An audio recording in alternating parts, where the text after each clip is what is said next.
Ahí está grabando. Genial. Bueno, buenos días, buenas tardes, buenas noches. Soy Santiago, soy estudiante adscripto de la Unidad de Aprendizaje de Tamizaje. Y hoy vamos a ver la clase de traumatismo encefalocraniano. Estamos con mis compañeras adscriptas Bel Soria y Jorge Cordi. Y también estamos con los profes, Mariano Conociuto, Alejandra Alalane, no sé si lo dije bien, y Lore, Lorena Garri. Tengo miedo de pronunciar mal los apellidos. Los objetivos de la clase de hoy es repasar las distintas técnicas de imagen y los aportes de resonancia nuclear magnética y tomografía computada, reconocer las estructuras principales del encéfalo en los diferentes métodos de imágenes, comprender la fisiopatogenia del traumatismo de cráneo, aplicar adecuadamente la escala de Glasgow para la indicación de imágenes y decisiones médicas, desarrollar un criterio fundamentado para la selección de los distintos métodos de imágenes, reconocer los distintos tipos de daño cerebral postraumático y conocer las potenciales secuelas. No sé. Perfecto, ahí vamos al Power.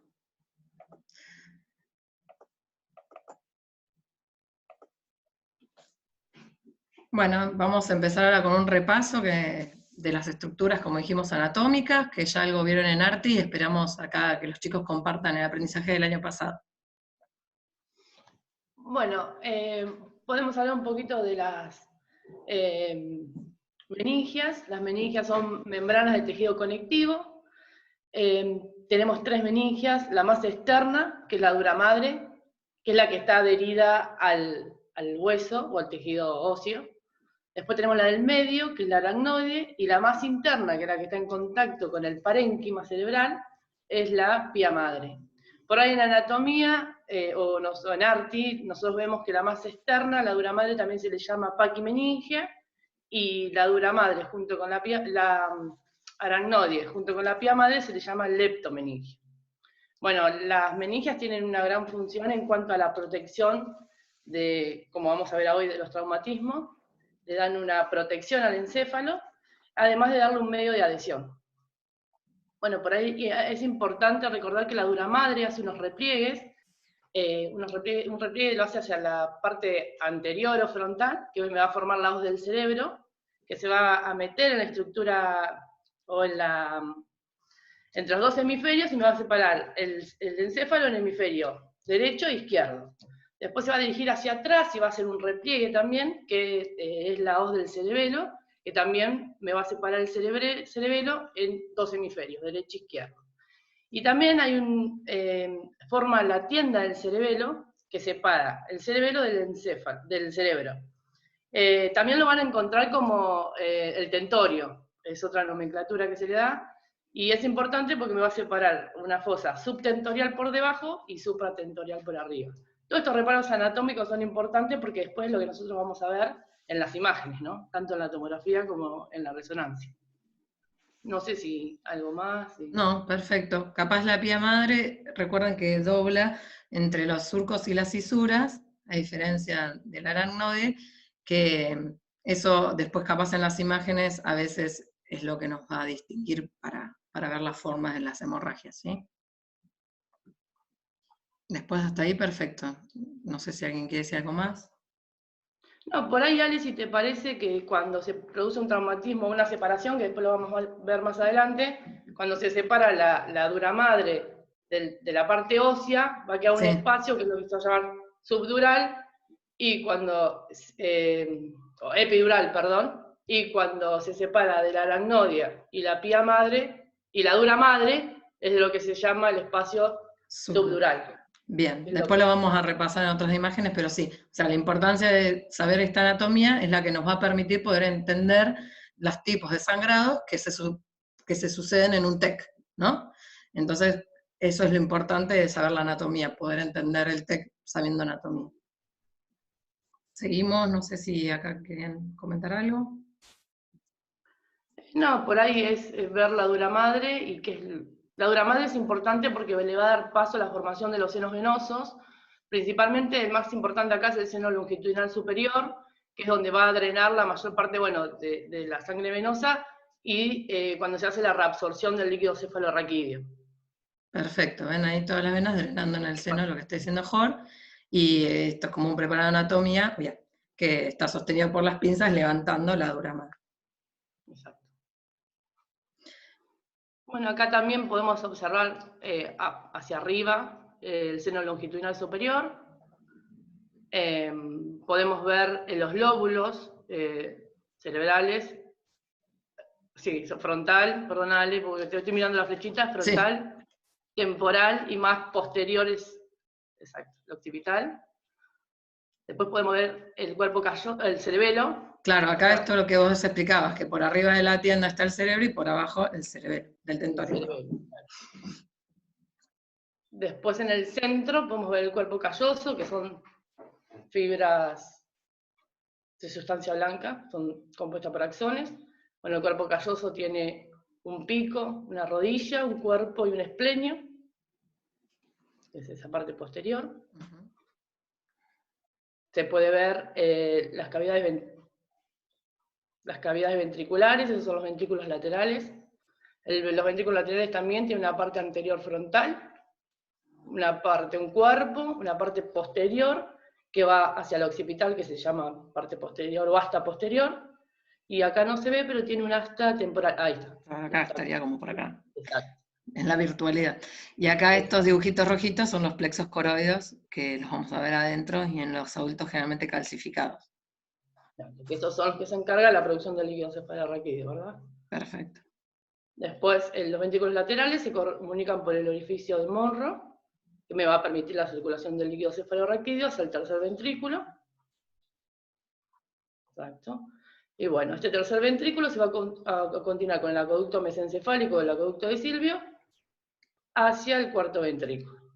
Perfecto. El cuarto ventrículo tiene 3 orificios, uno central, que es el de Magenda, y dos laterales, que es el de Lukács, y va a permitir la circulación del líquido cefalorraquídeo hacia el espacio subaracnoideo. El espacio subaracnoideo, ¿se acuerdan que hoy nombramos la aracnoide? La aracnoide tiene 2 membranas, una externa y una interna, y bueno, por ahí circula el líquido cefalorraquídeo. Esta aracnoide va a hacer, o va a producir dilataciones, por llamarlo de alguna manera, que son las cisternas. Bueno, tenemos distintos tipos, tenemos la cisterna magna, que es la que se encuentra por detrás del bulbo y delante del cerebelo, es la de abajo. La cisterna, exacto, la cisterna interpeduncular, que se encuentra. ¿Bien? La no, cisterna, acá, peduncular acá ahí, adelante. Y acá atrás la cuadrigeminal. La cuadrigémina. Bueno, el líquido cefalorraquídeo se cubre por este espacio subaracnoideo y, como dije hoy, es reabsorbido por las granulaciones aranoideas y van a drenar en los distintos senos, pero principalmente en el seno longitudinal superior. No sé, Ale, si querés. Bueno, el líquido cefalorraquídeo es importante porque tiene 3 funciones importantes, que es el mantenimiento interno, o sea que me permite la circulación de distintos nutrientes y de distintas sustancias neuroreguladoras. También me va a permitir la regulación del volumen, es decir, este líquido cefalorraquídeo lo que me permite es mantener la presión dentro de este macizo óseo.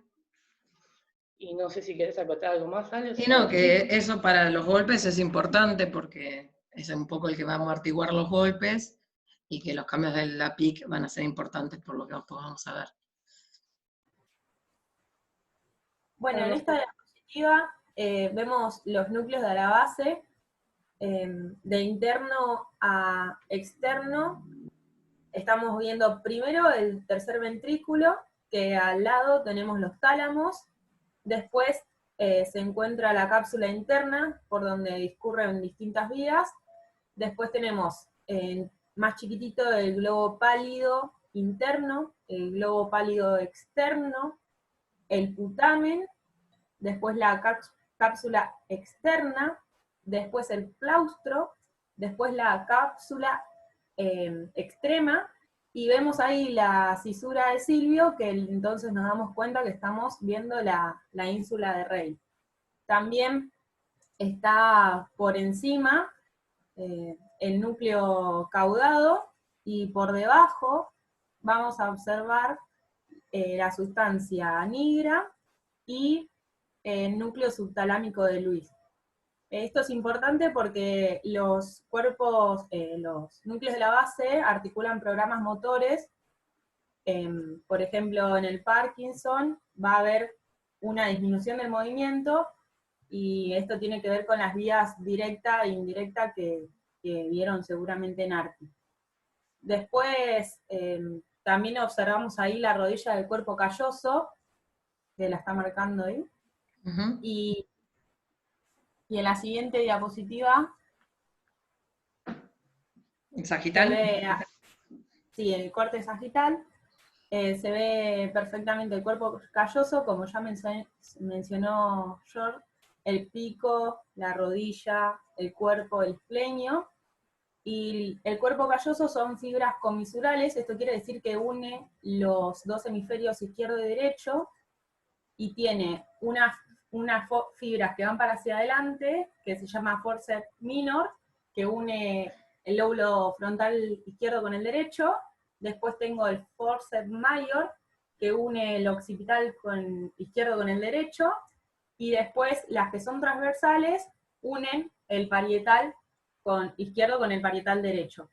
Entonces nos falta los temporales. Los temporales se unen a través del trígono o fornix o bóveda de los 4 pilares, que tiene un pilar anterior y un pilar posterior. El pilar anterior, cuando llega a la comisura blanca anterior, como se choca, va a ir para atrás, o sea que ya sería postcomisural, iría a los cuerpos mamilares. Y después los pilares posteriores van a ir hacia atrás y entran como al uncus del hipotálamo, como fímbreas, se engrosan y terminan allí. No sé si alguien quiere comentar algo más. Acá estaría el hipotálamo, acá el tálamo, ¿sí? Acá podemos ver el tronco del encéfalo, ¿sí? Mesencéfalo, protuberancia, bulbo, ¿no? Estructuras capaz que después nos van a ayudar a ubicarnos en la tomografía. La hipófisis en su silla turca, ¿sí? El esfenoide, ¿sí? Bueno, creo que nada más. Estos cortecitos se los ponía para que ya vayan viendo que estos son cortes de anatomía axiales, que va a ser igual a lo que vamos a ver en una tomografía o una resonancia. No sé si acá iba a decir algo Santi, o alguno. Nada, seguimos. ¿Sigo? ¿O algo más querían decir, chicos, que habían preparado? No, adelante. Bueno.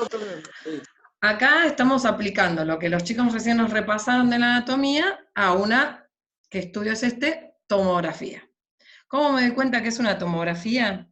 Recuerden que siempre la tomografía, el hueso, se va a ver bien hiperdenso. En cambio, en todos los métodos de imágenes, de resonancia, todas las secuencias de resonancia, T1, T2, FLAIR, el hueso no se ve, no tiene señal, porque no tiene mucho hidrógeno. Entonces, prácticamente todas estas estructuras las voy a ver negras, ¿sí? Entonces sé que es una tomografía porque las veo bien hiperdensas, ¿sí? Generalmente los cortes se hacen a una altura órbito-meatal, el ángulo que se elige, o sea que va a pasar por las órbitas y por los conductos auditivos, y a partir de que angulamos así, vamos a ir barriendo de abajo hacia arriba. Vamos a estudiar siempre de abajo hacia arriba. Entonces, acá tenemos las órbitas, ¿sí? Los peñascos, acá un poquito de fosa temporal, y acá todo esto que es cerebelo, ¿sí? Estamos bien abajo, y esto es el bulbo, ¿sí? Después seguimos subiendo, y acá ya empezamos a ver un poquito lo que nos contaba Abel, que ya lo podemos aplicar, ¿no? Tenemos los ventrículos laterales, la asta anterior, tenemos el tercer ventrículo, tenemos los tálamos a los costados, acá vamos a tener el caudado, por encima el cuerpo calloso, ¿sí? Lo que decíamos, los plexos coroideos calcificados, ¿sí? Estas van a ser las prolongaciones occipitales del ventrículo, ¿sí?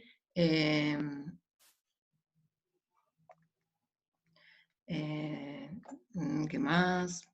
Creo que hasta ahí ya dije más o menos todo.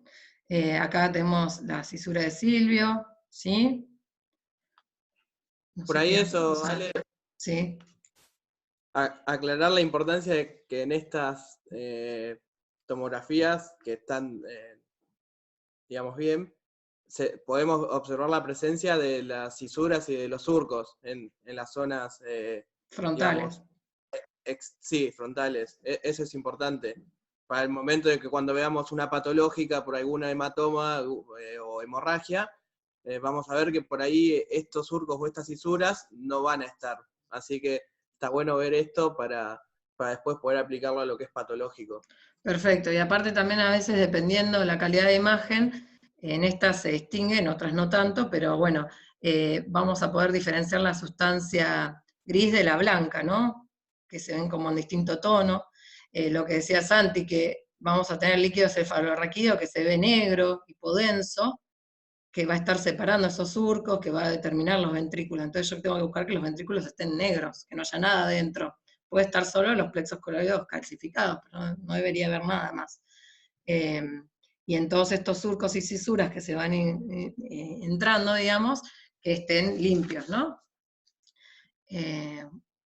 Bueno, acá era un poco mostrar las mismas cosas que decíamos, ¿no? Los ventrículos laterales, las cisuras de Silvio, y bueno, y esta que era la cuadrigeminal. Pero bueno, más que nada, más o menos ir aplicando y encontrando las cosas que venimos viendo hasta ahora en anatomía y poderlas aplicar a los conocimientos que tenemos de anatomía a la tomografía. Después acá tenemos la cisterna supracelular que tiene forma de estrellita, y las puntitas estas serían las prolongaciones que decía hoy, no me acuerdo si Jorge Belén, que van para abajo de las prolongaciones laterales que tienen los ventrículos hacia el temporal, ¿no? Ven que se ve como un puntito negro. Porque otra cosa a tener en cuenta, que capaz en el artículo de Pronap estaba bien explicado, es que hoy en día, generalmente las adquisiciones son todas corridas como barrido, pero antes te parecía la plancha con cortes salteados porque es de cierto espesor, y ahí vamos a perder algunas estructuras y hasta podemos ver pedacitos de peñasco que pueden simular estructuras, y eso es lo que se llama volumen parcial, porque capaz acá no veo todo entero de dónde viene este ventrículo. Con la posibilidad de tener todo el volumen de imagen, sí puedo ir buscando, pero ese puntito negro es la puntita de una parte de una estructura, ¿no? Entonces, siempre tratando de buscar en las siguientes imágenes a qué pertenece cada estructura para no inventar patología, ¿no? No sé si se entendió eso. Bueno, acá esto es protuberancia, esto es mesencéfalo con su formita característica, y es siempre importante ver que esté hipodenso alrededor, porque quiere decir que va a estar vacío, ¿sí? Que el líquido cefalorraquídeo no está ocupado por nada. Bueno, sigo. Bueno, esto ya es un corte bastante más arriba, donde vemos los ventrículos laterales, que capaz este corte es el característico que cuando nos muestran una hidrocefalia que se ven más hinchados, los vemos bien voluminosos, ¿no? Bueno, y ahí ya termina la calota, ¿sí? Y acá, para que miremos un corte axial también de tomografía, con contraste, en el cual capaz la ventana no es muy linda, pues son tomografías viejas, pero vean cómo esto que se ve bien hiperdenso es todo lo que es hueso óseo, pero yo acá empiezo a ver estructuras bien hiperdensas que tienen contraste iodado, que yo la administré por vía endovenosa y llegó hasta el cerebro, ¿ven? Entonces, esto es las estructuras vasculares que vamos a formar el polígono de Willis, ¿sí? Acá tenemos al tronco basilar, que después va a dar las ramas para las cerebrales posteriores. Acá vamos a tener la cerebral anterior, las cerebrales medias, ¿sí? Que son muy importantes porque realmente son las que se afectan en un montón de patologías. Entonces, siempre que quiero ver si tiene contraste o no, tengo que buscar estas estructuras. Porque, por ejemplo, si esto no tuviera contraste y veo todo esto así, es porque hay sangre entre los surcos y cisuras, ¿sí? Así que podemos ver el polígono de Willis, cerebral anterior, comunicantes anteriores, la cerebral media, y las comunicantes posteriores, el tronco de la basilar, tanto como en este esquema, acá lo vemos en la imagen, ¿no? Bueno, estos son cortes más arriba, en los cuales podemos ver también las más estructuras de vasitos. Y acá un corte sagital, para repasar un poquito lo que dijimos en el corte de anatomía. Esto de acá es un sagital de tomografía. Fíjense acá cómo está el hueso hiperdenso. En cambio, esto es un T1 sagital de resonancia. Y fíjense que lo que yo estoy viendo blanco son las partes blandas del cráneo, ¿ven? El repliegue acá de piel, ¿no? Y lo que es hueso, lo veo negro. Eso que se insinúa ahí es la médula ósea de la calota, estas rayitas blancas acá, ¿ven? Hiperintensas. Pero el hueso es negro, entonces a mí eso me ayuda un montón allá a saber, ven, todo la silla turca, toda negra. Todo lo que es hueso en resonancia se ve negro. Entonces ya miro eso y sé que es una resonancia, y no dudo si es resonancia o tomografía. Y en T1, el líquido cefalorraquídeo es negro, y la sustancia gris es negra y la blanca es blanca. Así que ahí estamos igual. Bueno, y estos son los mismos cortes que ya habíamos visto, ya identificamos las mismas estructuras, no hay mucha diferencia. ¿Sí? El cuerpo calloso, el tálamo, mesencéfalo, bulbo, protuberancia, tercer ventrículo, cuatro ventrículos, cerebelo, ¿sí? Se ven las mismas cosas, es cuestión de saber la anatomía. Y acá para mostrarles que, bueno, cuando hablamos de distintas adquisiciones en resonancia, tanto como en tomografía, son los cortes. Este es un corte coronal que hoy en día se adquiere todo el volumen, entonces yo puedo ir ubicando las estructuras, y este es un corte axial que también tengo todo el volumen y puedo ir ubicando las estructuras. No tengo ese problema de, digamos, de fetas aisladas, porque generalmente se adquiere todo junto, ¿sí? Este es un T2, por eso el líquido cefalorraquídeo se ve blanco, porque en T2 se ve blancas las estructuras líquidas, y este es un T1, ¿sí? Coronal, acá, y esto es axial, ¿sí? Y esto es una angioresonancia en la cual me permite ver todas las estructuras vasculares y el polígono, ¿sí? Son adquisiciones que pueden verse. Bueno, y acá lo que decíamos hoy, son los tres cortes que más vamos a usar, el T2, son las secuencias, ¿no? En axial de T2, T1 y FLAIR, ¿sí? En T2 el líquido es blanco y en T1 el líquido es negro. El FLAIR es parecido a un T2, pero en el cual anulé todo lo que es líquido cefalorraquídeo, entonces se va a poner negro. Pero tanto en T2 como en FLAIR voy a tener la sustancia gris blanca, ¿ven? Y la sustancia blanca negra, más oscurita gris. En cambio, en T1, que en realidad es lo más anatómico y parecía una tomografía, voy a tener la sustancia gris, gris, y la sustancia blanca, blanca. ¿Por qué? Porque el T1 brilla mucho la grasa, y la sustancia blanca, que son axones, tiene mucha grasa. ¿Sí? ¿Hasta ahí más o menos me siguen?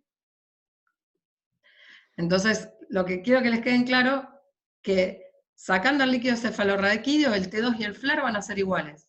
Porque el FLAIR es un T2 que le anulé el líquido cefalorraquídeo y se ve negro. Y en T1 con respecto al T2 van a ser opuestos. Todo lo que acá se ve más oscuro, acá se ve más claro y al revés. ¿Sí? Bueno, acá les voy a poner un caso, a ver los chicos que me diagnostican.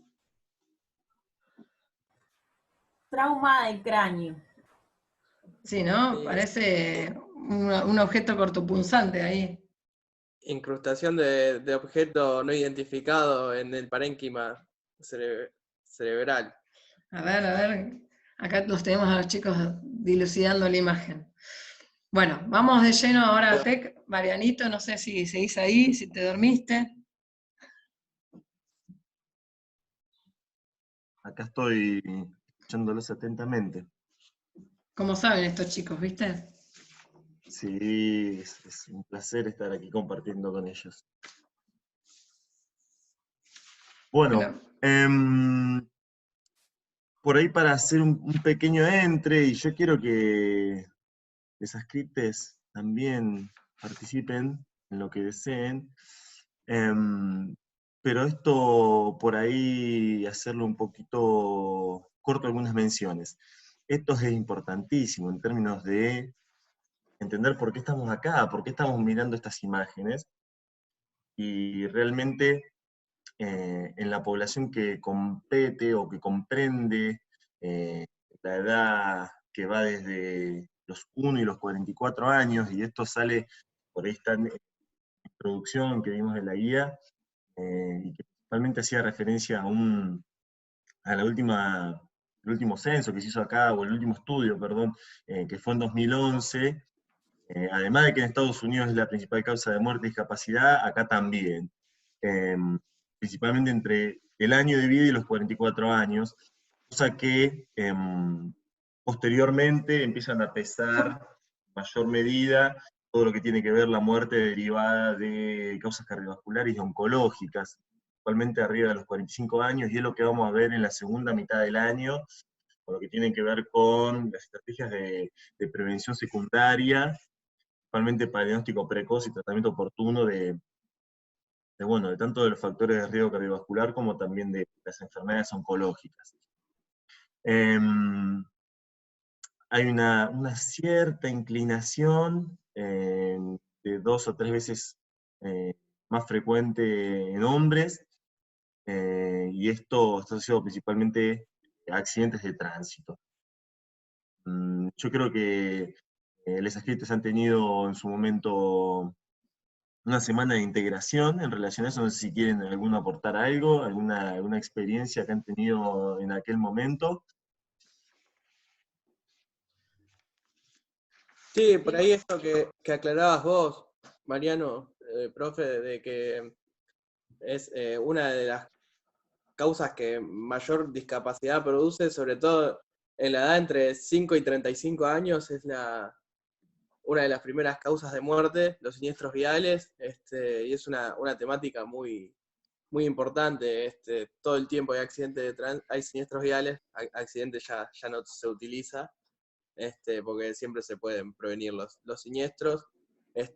Además de ser una de las causas de muerte más principales, también es una de las causas de discapacidad, y cuando uno como estudiante se choca con imágenes que vimos en esa semana de integración, de profes que por ahí trabajan en el INAREPS o que trabajan en el regional, viendo cómo trabajan medio en conjunto entre los dos hospitales para el tratamiento de las personas que tienen lesiones, muchas,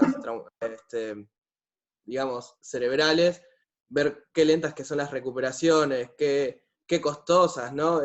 Cuánto equipo hace falta, y que todo se podría prevenir, ¿no? Con información, con educación y demás cuestiones, pero bueno, como agentes de salud que vamos a hacer, tenemos que tener las dos herramientas, ¿no? La herramienta de saber comunicar, la importancia de el uso adecuado del cinturón, de las condiciones en las que se maneja y demás, pero también, como vamos a ver en la clase de hoy, tener la capacidad de diagnosticar ciertas lesiones que pueden producir secuelas muy graves en las personas que las sufren. El diagnóstico oportuno para poder curar. Correcto. Totalmente. Y bueno, y vamos a recordar esto, que por ahí estaban repasando antes, que en realidad el cráneo es una cavidad inextensible, entonces toda sangre que salga del sistema vascular, o que realmente se asocie a edema parenquimatoso, al no ser una cavidad extensible, al menos en el adulto, bueno, los fenómenos isquémicos compresivos secundarios es la principal, causa de daño neurológico, además de las tracciones vasculares que puede haber, y ahí es donde principalmente es donde se busca realizar la intervención. Entonces, ese es el objetivo a grandes rasgos de esta clase, detectar precozmente. Yo creo que hay un screening que puede realizar toda persona, que está basado en un rápido examen físico, y eso en alguna medida nos va a dividir las aguas, y esto es lo que nos da la escala de coma de Glasgow. A grandes rasgos, igualmente, antes de por ahí empezar, uno en gran medida, y trabajando en atención primaria, no va a encontrar, salvo que trabaje en emergencias, por supuesto, pacientes con alteraciones importantes del sensorio. La gran mayoría de los traumas encefalocraneales que uno encuentra como profesional médico, incluso si uno también trabaja en centros de alta complejidad, son pocos los que abordan pacientes que vienen con alteraciones importantes del nivel de conciencia, o alteraciones motoras o verbales. Generalmente lo que uno va a manejar es lo que se llama el TEC leve, que principalmente es las escalas de coma de Glasgow que se puntúan entre 15 y 14. ¿Cómo son estas puntuaciones? Bueno, hay tres escalas principales, hay tres partes principales, que siempre en realidad esto tiene un orden, porque a pesar de que nos dé un número final, como estamos viendo ahí en la diapositiva, que es de 13 a 15, actualmente el 13 es un valor que está en discusión, que en forma preventiva se los deja en un limbo más próximo a lo que sería el trauma encefalocráneo moderado, pero en realidad siempre lo que es una buena práctica es desmenuzar este número y decir, bueno, cuánto está en relación a la apertura ocular, cuánto está en términos de su respuesta verbal y su respuesta motora, y generalmente suele seguir ese orden.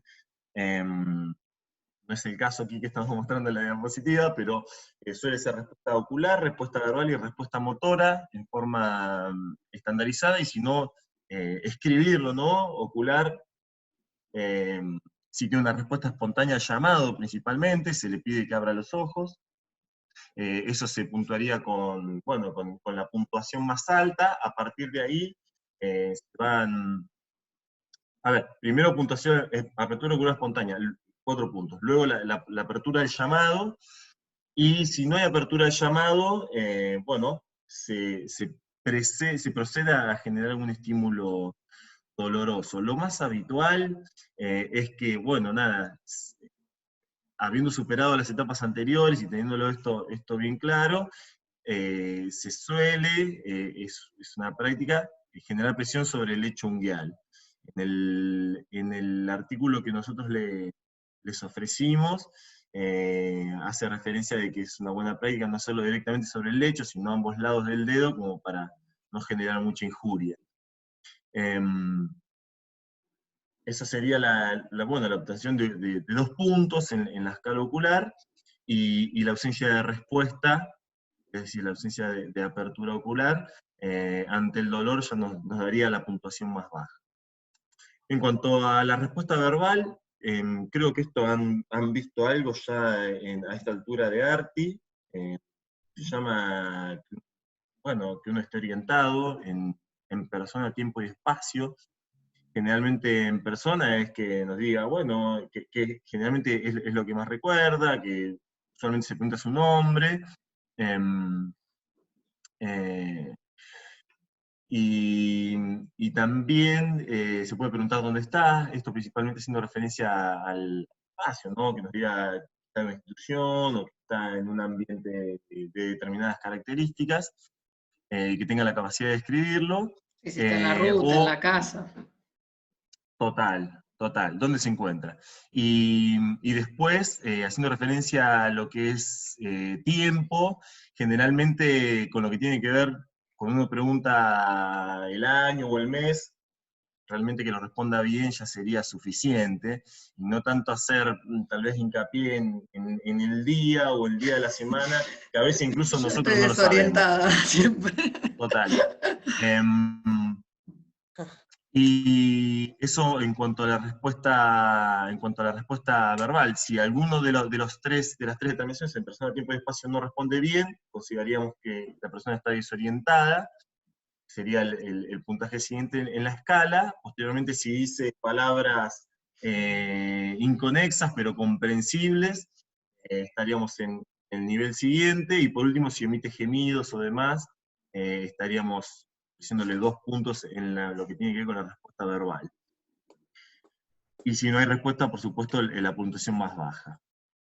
Y en lo que es la respuesta motora, que a grandes rasgos de las 3 respuestas es la más podríamos decir que es la más importante, es la más predictora de daño neurológico, y bueno, y un poco sigue un poco la impronta de lo que antes veníamos mencionando, si obedece órdenes, si localiza el dolor. Aquí en esta instancia lo que se suele utilizar es el pellizco del trapecio, por supuesto entendiendo que ya pasamos la instancia previa, y ver si la persona puede localizar el dolor, es decir, si lleva la mano hacia la zona donde se está generando el estímulo doloroso. Para lo que tiene que ver con el punto siguiente es que retira el dolor, ahí se suele utilizar estímulos periféricos porque es difícil la movilización, se vuelve a utilizar el lecho unguial, y posteriormente siguen las posturas que ya hablan de lesiones más profundas, de deterioro más profundo de la conciencia,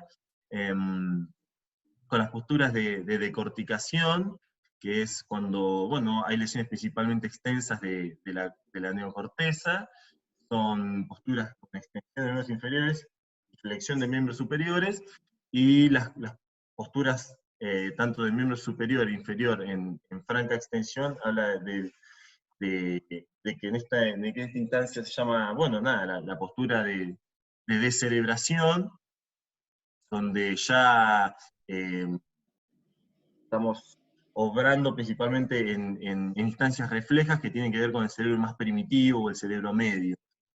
Como que hubo una desconexión. Totalmente, hay una lesión ya que involucra a zonas más profundas.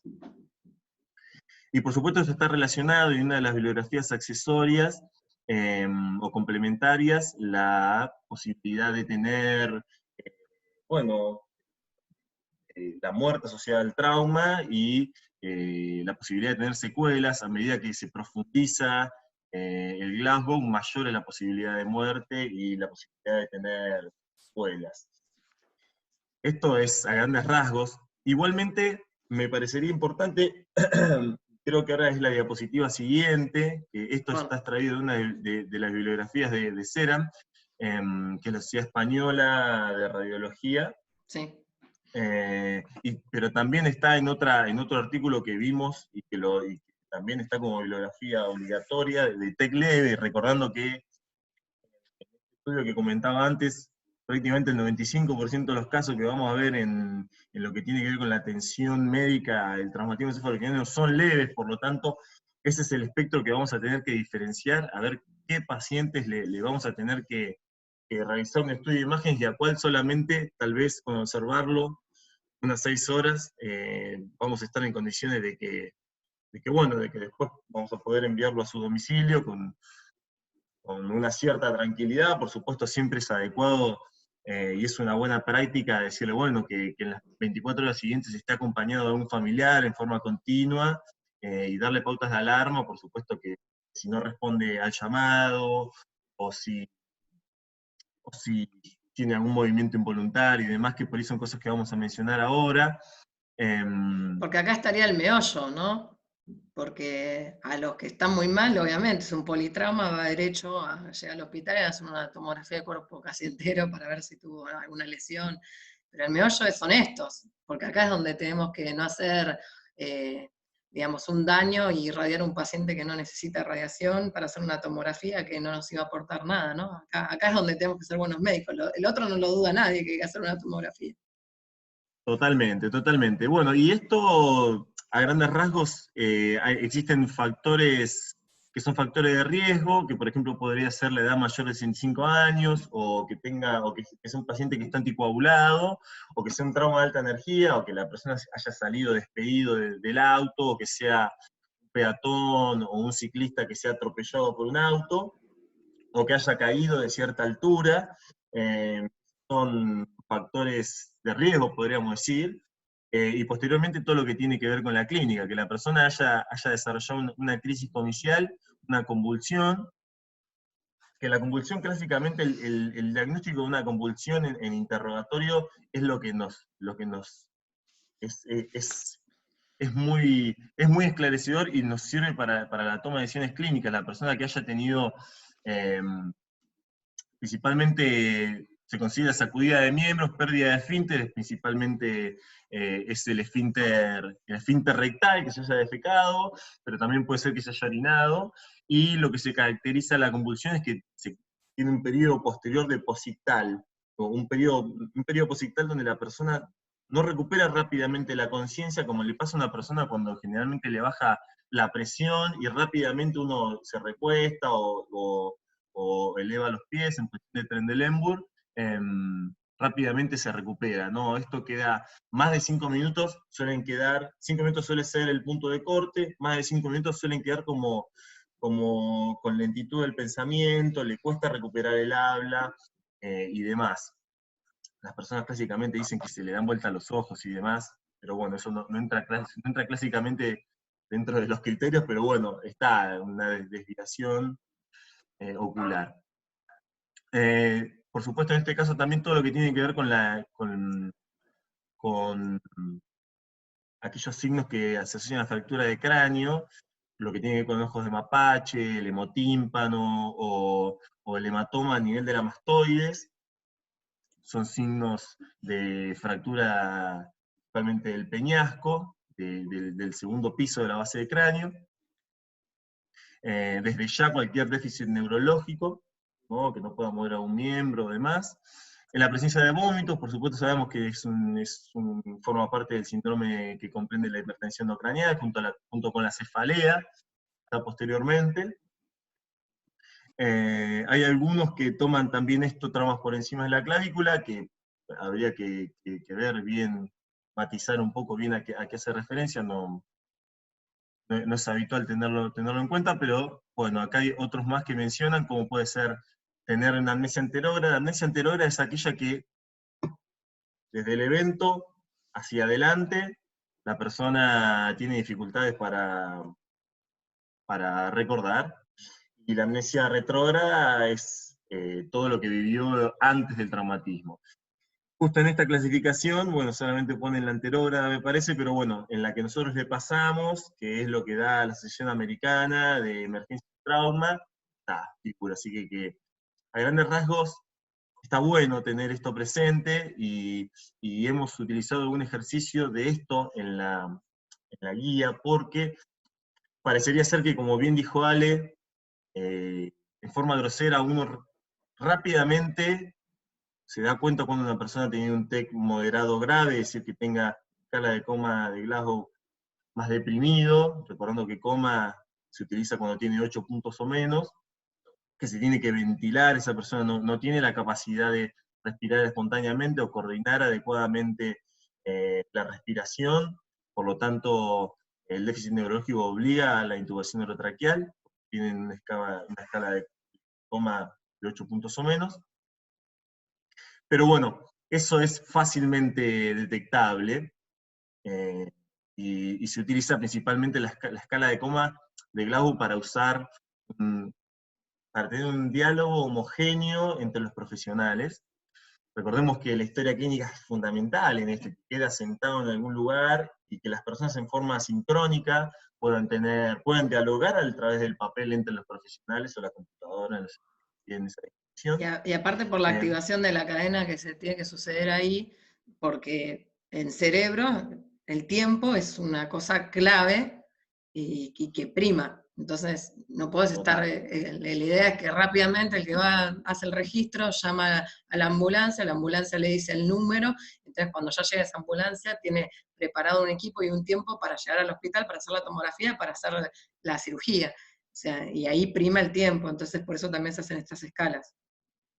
Totalmente. Bueno, de la misma forma que hay, a ver, los dos órganos vitales que uno debe priorizar siempre es el cerebro y el corazón.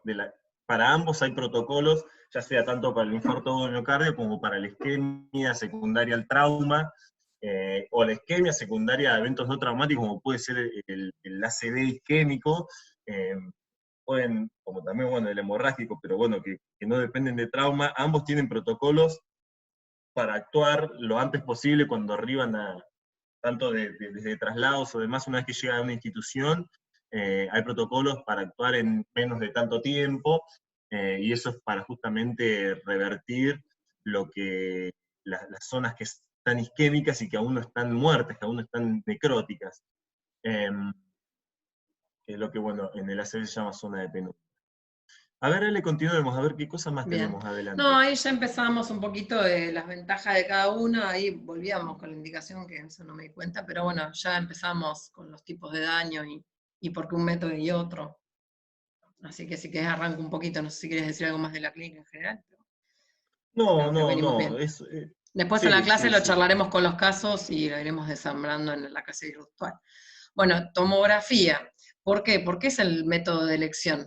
Porque es rápido, ¿sí? Y a la persona cuando le tengo que hacer el estudio no le tengo que sacar nada, ¿no? El resonador no puede tener puestas cosas de metal, no puede tener celular, no puede tener un montón de cosas.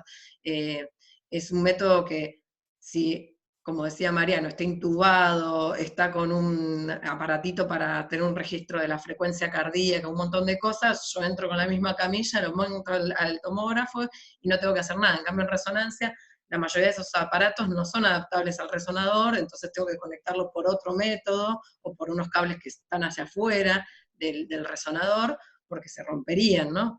Entonces hace que sea algo rápido y fácil y más accesible, porque la mayoría de los hospitales de alta complejidad tienen tomógrafo, pero no todos tienen resonancia. Después, dependiendo, capaz es un TEC en el cual no esté inconsciente, pero sí está confuso, puede estar medio excitado, y una tomografía son pocos segundos que el paciente se tiene que quedar quieto. En cambio, ya capaz para una resonancia, que es un estudio más largo, voy a necesitar dormir al paciente o tenerlo sedado para poderle hacer el estudio, lo cual va a llevar también mayor complejidad. Y aparte porque la tomografía, lo que estamos buscando generalmente por el trauma es que se generan hemorragias, ¿no? Y las hemorragias son espontáneamente hiperdensas, se ven blancas, brillantes en la tomografía sin que yo tenga que administrarle ningún contraste ni nada. Y eso hace que salten a los ojos y que sean fáciles de ver por la mayoría de los profesionales y poder diagnosticar qué tipo de lesión tiene. Y después lo muy importante es que todo trauma, no siempre, pero todo trauma tenemos ese riesgo de haber tenido una fractura. Y para ver hueso, lo mejor es la tomografía, porque son los rayos X, lo mismo que una placa. Entonces, no hay nada mejor para ver una fractura que un método de imágenes con rayos, y no la resonancia. En la resonancia capaz puedo inferir alguna fractura, pero no voy a estar viendo el trazo fracturario tan claro y nítido como en la tomografía. Y acá otra vez la base de cráneo, cuando hay fracturas de base de cráneo, para poder seguir todas las estructuras involucradas, porque sabemos que hay un montón de huesos que están entrelazados en la base de cráneo, en fenoides, etmoides, bueno, son millones, y pequeñas fracturas las vamos a poder identificar muy bien en tomografía y en resonancia no. ¿Sí? Para algunas cosas igual va a servir más la resonancia. ¿Por qué? Porque la resonancia, aparte de que es más cara, que es más difícil la disponibilidad, que es más largo el tiempo de exploración, que aparte si tiene un marcapaso o tiene alguna contraindicación absoluta para poderlo realizar, no le voy a poder hacer la resonancia, lo que decíamos que va a ser difícil que se quede quieto, porque son varias secuencias. Para poder analizar un cerebro necesito 3-5 minutos de cada secuencia, de T1, de T2, de GRE, de FLAIR, y cada una de esas dura 3 minutos. Hay protocolos más acortados, con menos calidad, que son más rápidos, pero todas duran mucho. Pero bueno, va a ser muy útil en las situaciones en que la tomografía es mala. En la fosa posterior hace muchos artefactos, que eso hablaba bastante claro en el PRONAP, ¿sí? Porque cuando el hueso es muy denso, genera todo como una alteración de la imagen, dando como si fuera un estrellado, ¿no? Y la fosa posterior, que tiene tanto hueso alrededor, se ve mal. Para el edema axonal difuso, puedo inferirlo desde la tomografía, pero en la resonancia se ve mucho más claro, y bueno, algunos hematomas pequeños que generalmente capaz de una hemorragia subaracnoidea bien pequeña, la va a ver mejor la resonancia. Esto es a modo nada más de separarlo y para hacer un orden mental, a los hematomas, a los daños, a las injurias, las podemos separar en extraaxial e intraaxial, o sea, que pertenecen al parénquima cerebral o por fuera del parénquima cerebral. Que tenemos la hemorragia subdural, la epidural y la subaracnoidea, y después todo lo que es intraaxial, que va a ser el hematoma intraparenquimatoso, las contusiones, el edema axonal difuso, las hemorragias intraventriculares. Y después, en realidad no es un proceso estático, es un proceso dinámico, y otra vez, estamos dividiendo lesiones primarias y secundarias para poder ordenarnos mentalmente, pero en realidad es como un devenir de sucesos que se van escalonando como un dominó, y al cual tendríamos que llegar antes de que sucedan las secundarias. Esa es la gran utilidad de la tomografía. ¿Para qué le hago una tomografía? ¿Para decir se está muriendo de tal cosa? No, para actuar, para solucionar. Entonces, las lesiones primarias generalmente van a ser los hematomas que estábamos hablando y las fracturas, porque eso fue en el momento del trauma y ya sucedió. Pero ¿qué queremos evitar? Lo que va a devenir después, que va a ser que por aumento de la presión haya una hernia, que por compresión sostenida de una arteria haga una isquemia, que haya aumento tanto de la presión que genere un edema en el encéfalo, porque va a haber un edema citotóxico que va a después generar más edema, que bueno, después de las lesiones vasculares secundarias al trauma puede haber un montón, ¿no? Trombos, fístulas, bueno, la idea es llegar antes de todo eso, ¿no? Y bueno, ahora vamos a ir viendo, pero dependiendo del tipo de trauma, algunos enseguida ya nos vamos a dar cuenta en el momento de la escena, pero otros pueden llegar por consultorio por haber menospreciado ese golpe que tuvieron. Bueno, la fractura de cráneo, que uno al decir TEC es como que es lo primero que se imagina una fractura, no siempre está, ¿sí? En el 25 al 35% de los pacientes graves no presentan fractura, no siempre va a estar. Pero cuando está, es la que nos va a indicar probablemente dónde esté la lesión, ¿sí? Si son, va a haber distintos tipos, ¿no? Lineales, que pueden producir los epidurales o los sudurales, deprimidas, que va a ser como que comprime el parénquima para adentro, que esa generalmente va a tener una lesión al lado de donde fue el trauma, porque entró el hueso y hizo un hematoma, como si yo le clavara un cuchillo o una bala, ¿no? Y bueno, diastásicas es que se separan los bordes de la fractura, y comminutas que se apolilla, se fragmenta, como si se me rompe un vaso de vidrio, y esos tracitos pequeños de cráneo que se disparan hacia dentro del cerebro van a ir haciendo hematomas, cada uno pequeños, cercanos al fragmento óseo. Bueno, entonces es importante que las fracturas de base de cráneo pueden lesionar estructuras vitales del segmento petroso o cavernoso, o de la arteria carótida interna, y los senos, y generar, generalmente lo que vamos a ver son los signos estos que hoy nos dijo Mariano, que en realidad al ver esto yo tengo que ir derecho a hacer una tomografía y buscar la causa. Si yo veo, este es el signo de Batten, si yo veo como un hematoma, una equimosis retroauricular, entonces yo a un paciente le tengo que revisar eso, ¿sí? Más en los niños que capaz no saben focalizar muy bien cómo fue el dolor, porque no entienden, están llorando. Los ojos de mapache me tienen que llamar la atención. Si tiene otorragia, o sea, de golpe, no tiene una artritis, nada, se golpea y empieza con otorragia. Y bueno, después la rinolicorrea, que es que empieza a tener como si fuera una secreción serosa por nariz, como si estuviera con una rinitis, pero bueno, no venía con rinitis, se golpeó la cabeza y aparece esa rinitis, pensar si no es que el líquido cefalorraquídeo se rompió la base de cráneo, está goteando por la nariz. Y van a estar acompañados a veces de lesiones de los pares craneales que nos van a dar un foco neurológico. Entonces, ojo con esto, y cuando veo esto, prestar atención porque puede haber lesión de base de cráneo y obviamente va a tomografía. Bueno, junto con las fracturas, otras lesiones bien externas al cerebro que pueden pasar son el hematoma subgaleal, que es el sangrado en el espacio entre el periósteo, o sea, el hueso, y la aponeurosis, o sea, por fuera, es el chichón. Y el cefalohematoma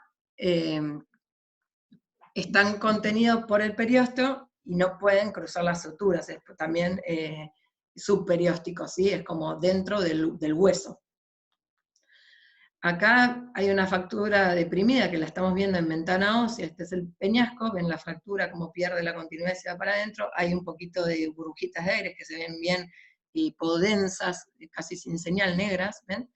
Y esta es la ventana de parénquima, en el cual veo la sangre espontáneamente hiperdensa, adyacente a donde era la fractura, pero mirá la diferencia entre una ventana y otra, si no miro las dos. Acá pareciera que el hueso no se quebró, y acá en ventana ósea miren cómo se ve que se quebró. Y acá parecía que no hay hematoma, y lo mismo en ventana de parénquima cerebral, y ven cómo se ve bien hiperdenso espontáneamente. Entonces es muy importante ver todas las ventanas.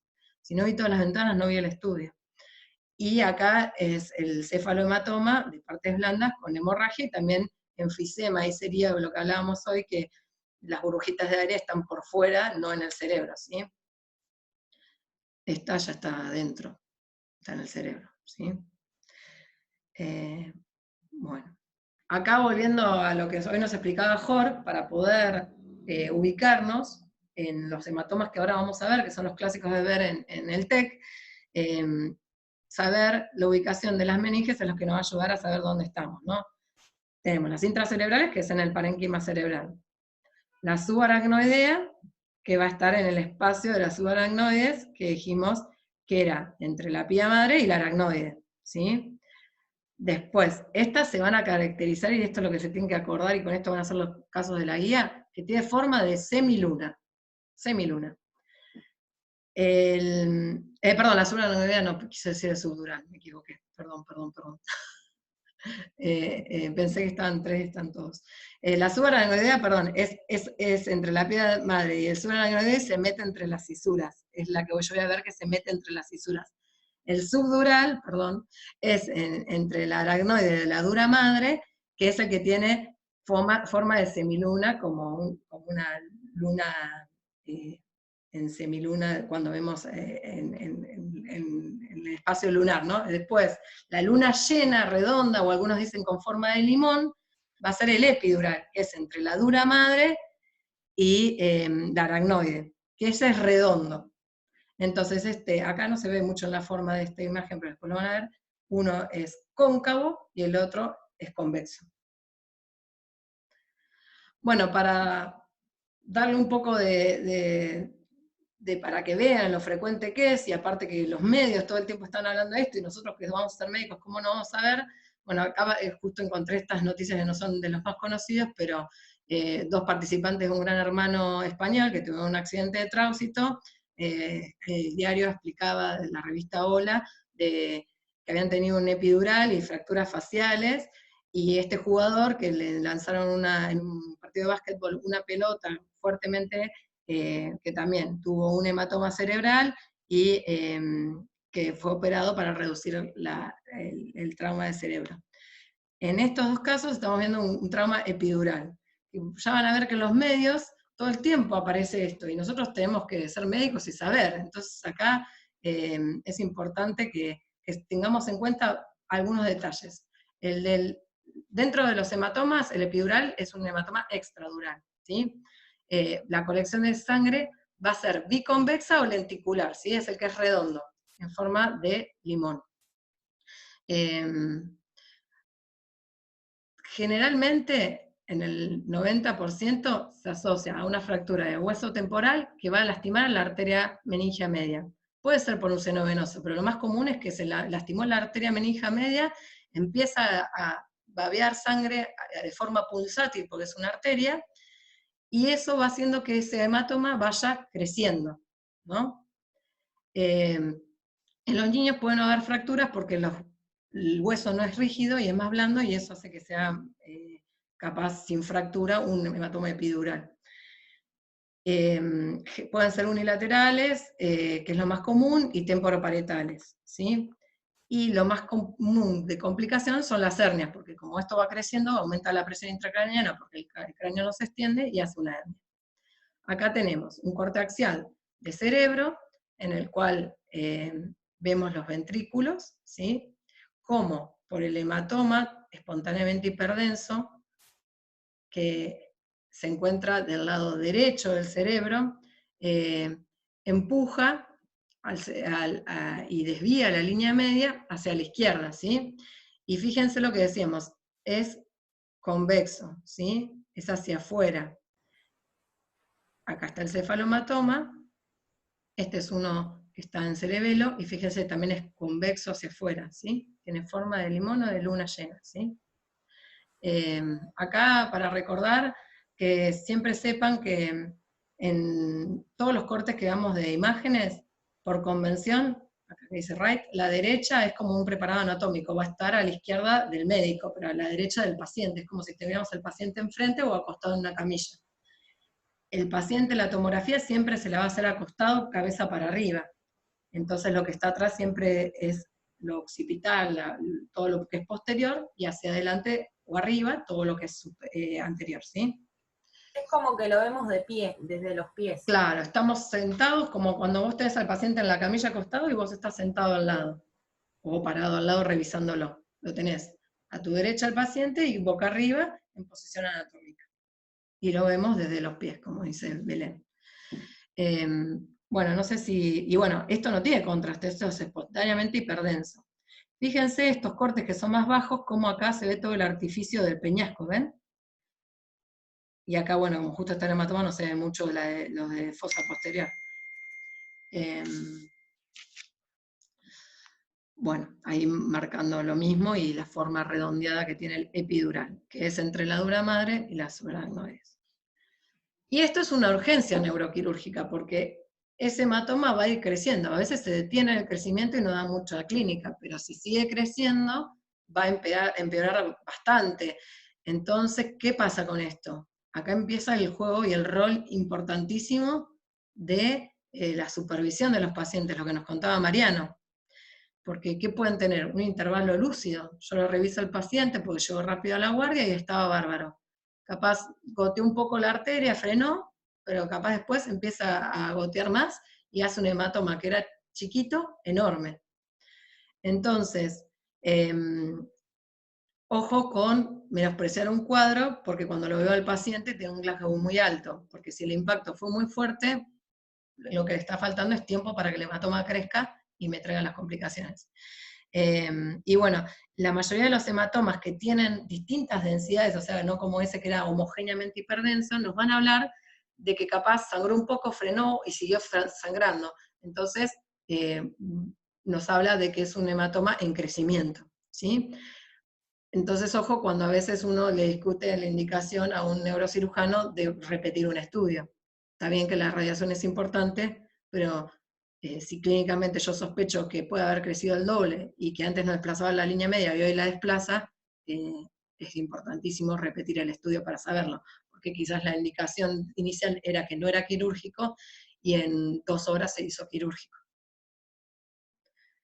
Y acá está un esquemita para ver las hernias que pueden ocasionarse, que bueno, la más común es la subfalcial, ¿sí? Tenemos también, bueno, acá está dibujado como si fuera el hematoma epidural, empujando la cisura de Silvio, y en la 2 sería una hernia uncal, ¿no? Que pasa del tentorio hacia abajo, y después la amigdalina, que esta es muy importante siempre buscarla en los cortes sagitales de imágenes, para no olvidarlas, y irlas a buscar nosotros. Y tener cuidado porque a veces los síndromes de Chiari tienen malformaciones que pueden confundirnos con hernias.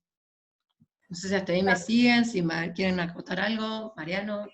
Sí, quería yo acotar que también puede haber hernias externas que no son buenas, pero bueno, dentro de esas es como la mejor que te puede pasar porque es descompresiva y te previene herniaciones internas e infartos, que ahí no está dibujada. No, esas se dan bastante en los niños, estaban en el capítulo del PRONAP, muy bien Belén, que capaz como es más débil la calota, es más fácil que se abra y bueno, o algunas fracturas. De hecho, los tratamientos para todas estas cosas son craneostomías descompresivas, o sea, lo que haces es sacarle el hueso para que se hernie ahí, y cuando se solucione el edema, después se cierra con otra cirugía.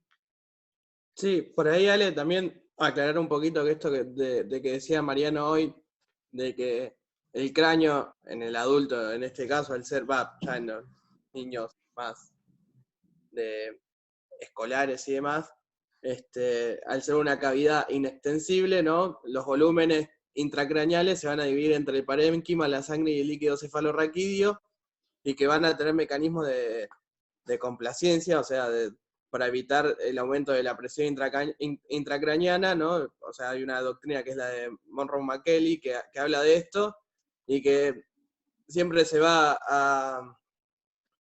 como a empezar a disminuir el líquido cefalorraquídeo, después el retorno venoso, pero cuando ya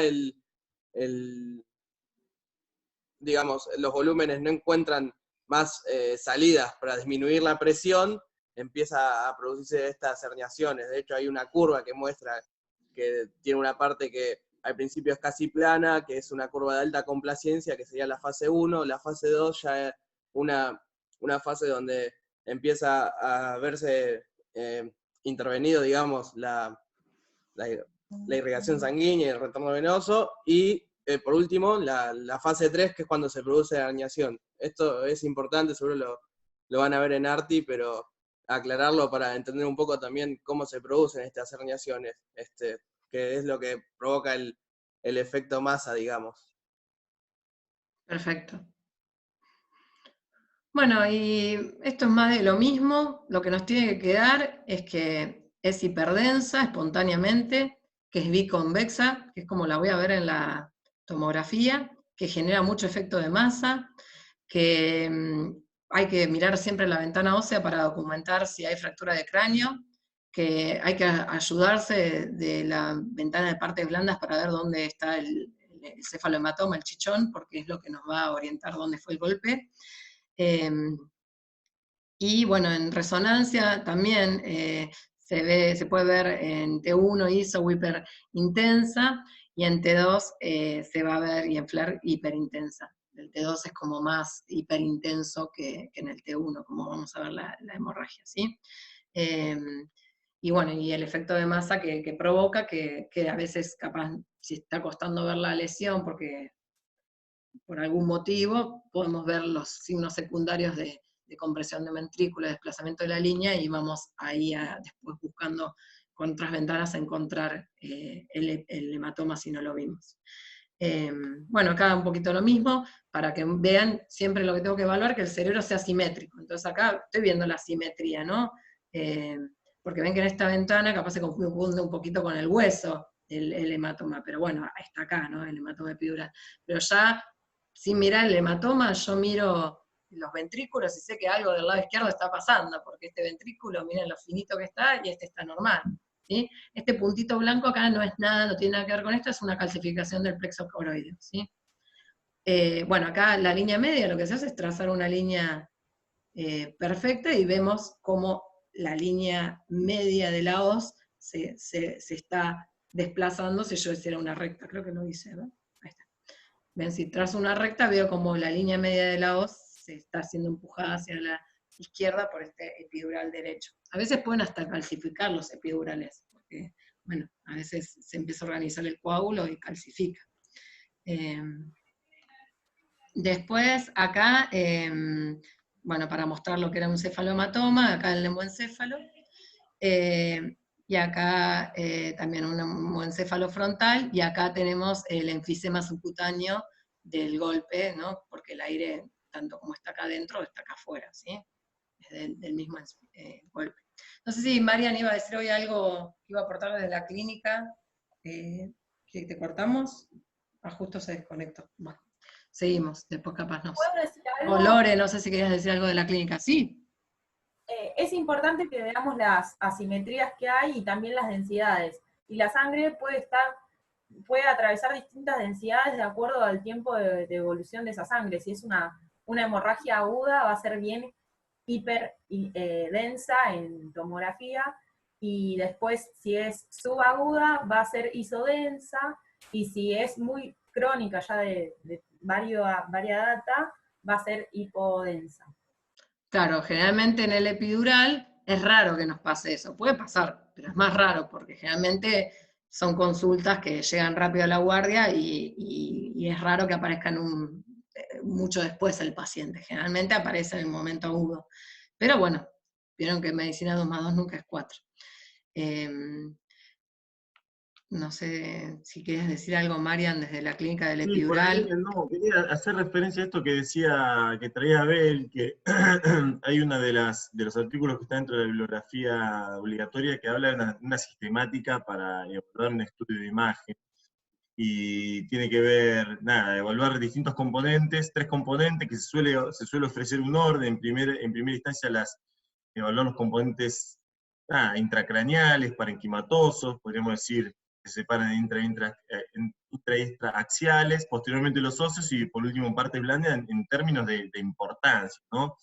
Y bien como decía Abel, dentro de la primera parte de los componentes intra y extraaxiales, el cuerpo tiene una cierta simetría y es fácilmente ver si la línea media se desplaza, o si hay una compresión de ventrículo, o si los surcos y las circunvoluciones, por ahí lo más periférico también se pierde, que puede ser por indicativo de De lesión, matización, sí. por ejemplo, y compresión posterior asociada.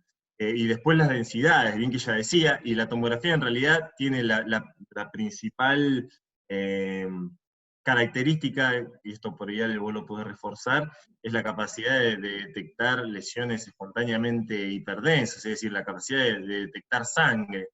Por supuesto uno lo puede después diferenciar de lesiones hipodensas como puede ser edema, que también genera compresión a cavidad no extensible, pero a grandes rasgos uno rápidamente, y lo primero que tiene que hacer al ver una tomografía es ver cómo está la línea media, ver cómo están los ventrículos, ver cómo está la periferia, y ver si hay una lesión espontáneamente hiperdensa que nos pueda ser indicativo de la presencia de un sangrado. Creo yo, como para por ahí traer algo Sí, que decía sí, Ben, y algo de lo que ustedes venían hablando.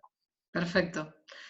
Y siempre tener cuidado con las ventanas, por lo que venimos mostrando que a veces las cosas que no vemos es porque está mal la ventana, no porque no se vean. Bueno, acá traemos un caso reciente, ¿no? Para que los motive también a saber, porque en el diario, en los noticieros, hace poquito, nuestro secretario de Salud tuvo un hematoma subdural. Pero fíjense qué diferencia con el epidural, que él no tenía un antecedente traumático. En este caso, no fue por TEC. Pero sí, hace un tiempo, no sé si todos se acuerdan, Cristina Fernández tuvo un TEC, pero ella a su TEC no le dio importancia y consulta muchos días después. Y para que vean, La Nación, ya explicando todos los síntomas, disminución de memoria, dificultad para hablar, para tragar, los noticieros hablando de esto, entonces ustedes como médicos tienen que saberlo. Así que los motivo a poder ver estas cosas y saber si están diciendo cualquier cosa o algo correcto. Pero bueno, como medio de comunicación está bueno que avisen a la gente, porque fíjense cómo a veces uno menosprecia algunos golpes y terminan en lesiones más graves, ¿no? También, obviamente, que ninguno de los dos son jóvenes y lo que hoy hablaba Mariano de la edad es un factor muy importante para que capaz ante un TEC leve hagan sintomatología mayor, ¿sí? Bueno, y ahora lo que tuvo Ginés y lo que tuvo Cristina fueron hematomas subdurales, que es lo que vamos a ver ahora. Generalmente es un cuadro lentamente progresivo, no que irrumpe como el epidural. Puede tardar 48 horas en aparecer más que nada los síntomas, por eso a veces es más difícil porque pueden empezar con algún síntoma más de ACV, una parestesia, y no ser tan claro el cuadro. Pero capaz en el interrogatorio recuerdan que se les cayó una fuente, que se agacharon en el baño y se golpearon con la mesada, ¿sí? Acá el anterior dijimos que era generalmente por la arteria meningia media. Acá la causa generalmente son los desgarros de los puentes venosos que veíamos cuando en el esquema de anatomía cuando se levantaba la voz.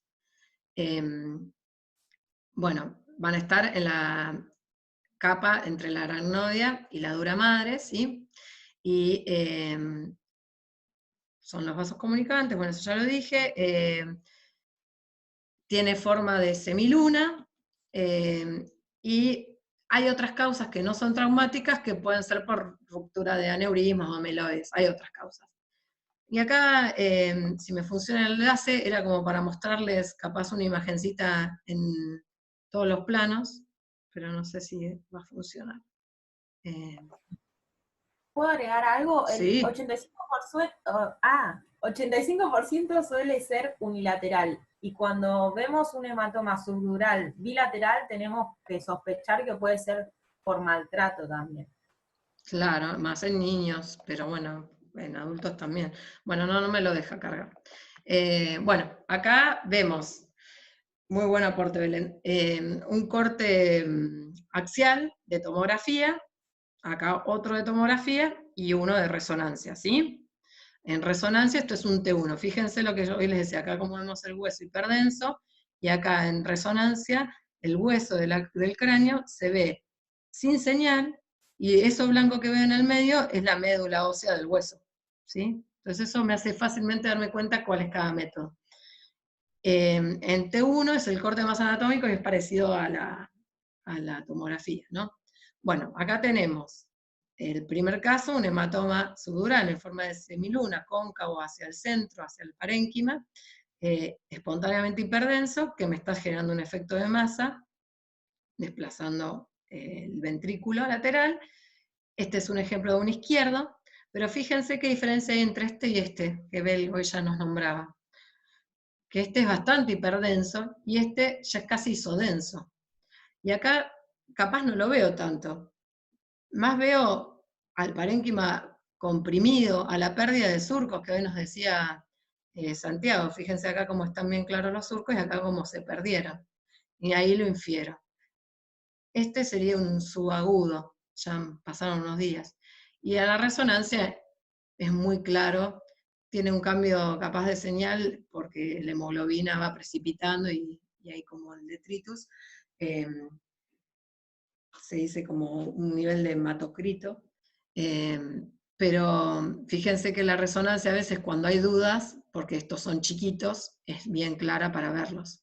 Que en un subdural que entró no por guardia, sino que hace 10 días se cayó y empezó con un cuadro, capaz le puedes hacer una resonancia porque el paciente no está excitado, no está confuso, y puede programarse el estudio. Pero para la guardia y para lo que quema las papas, siempre tomografía.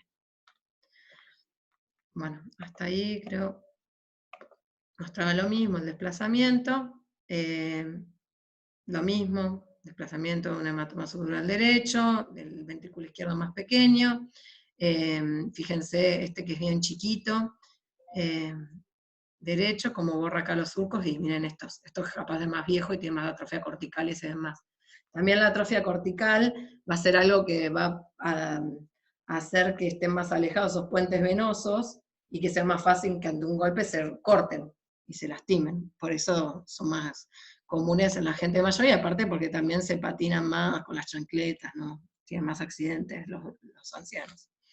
Este es un subdural crónico, ven, isodenso al parénquima. Siempre en imágenes hablamos de hiper, iso o hipodenso con respecto a algo. Cuando estamos en el cerebro, hiperdenso al parénquima cerebral, isodenso al parénquima cerebral, o hipodenso al parénquima cerebral. El líquido cefalorraquídeo es hipodenso, la sangre es hiperdensa, en este caso isodensa por el tiempo de proceso de oxidación de la hemoglobina. Y aparte, las cosas pueden venir juntas, tiene focos, por ejemplo, contusivos, chiquititos, frontales, y edema, ¿sí? Edema. Este es un subagudo derecho, otro más. Y bueno, acá en medio lo que les decía, que el cerebro es móvil y los vasos son fijos y se empiezan a cortar y hacer que haya mayor movimiento y se produzcan más fácil los TEC. Fíjense que este hematoma subdural es bien finito y es difícil de ver, ¿sí? Bueno, y ahora para ver hematomas intracraneales y edema cerebral difuso tenemos como a pacientes conocidos que le han pasado estas cosas, que tiene que ver con el deporte que hacen, a Schumacher. Igual el de Schumacher creo que me puede corregir Mariano, no me sale el videito, creo que fue... Oh, no me sale el video. Fue esquiando. Fue esquiando, no fue haciendo lo que él hace, pero el de este otro, que ahora no sé por qué no está el video que habíamos puesto para ver bueno, no importa, el accidente. Que fue, sí, que fue en una carrera que tuvo alto impacto, sí. Creo que viene después con otra patología. Bueno, el hematoma intraparenquimatoso va a ser una lesión hiperdensa espontáneamente dentro del parénquima cerebral, que va a tener un halo hipodenso, que es agua, por eso hipodenso, alrededor de esa sangre por el efecto de masa que está comprimiendo a todo el parénquima. tanto así como lo puede hacer un tumor y otras patologías. Pero la diferencia es que yo voy a ver el hematoma. Obviamente que son difíciles de diferenciar de otras lesiones, porque a veces puede sangrar también un tumor cerebral, pero lo que me va a diferenciar generalmente es el trauma, ¿no? La contusión generalmente va a estar cerca de excrescencias óseas, frontales, los peñascos, que por la desaceleración, que es distinta del hueso que de las partes blandas del cerebro, va a generar ese golpeteo y la lesión. Y la laceración es cuando hay algo penetrante, una bala, un cuchillo, ¿sí? Bueno, y hay un montón de otras causas de hematomas intraparenquimatosos que no tienen que ver con el TEP, ¿no? La hipertensión, la diabetes, las discrasias sanguíneas, etc. Bueno, entonces acá vemos un hematoma intraparenquimatoso, espontáneamente hiperdenso, que ven que tiene alrededor como más hipodenso, que es el halito de edemax. Bueno, en este caso, lo que quería mostrarle en la segunda imagen es que esto es intraaxial y es del parénquima, pero generalmente la complicación grave en que pueden tener los hematomas intraparenquimatosos es que vuelquen su hemorragia en el sistema ventricular, ¿sí? ¿Ven acá el nivel? Recordemos que el paciente está boca arriba, entonces cae hacia atrás.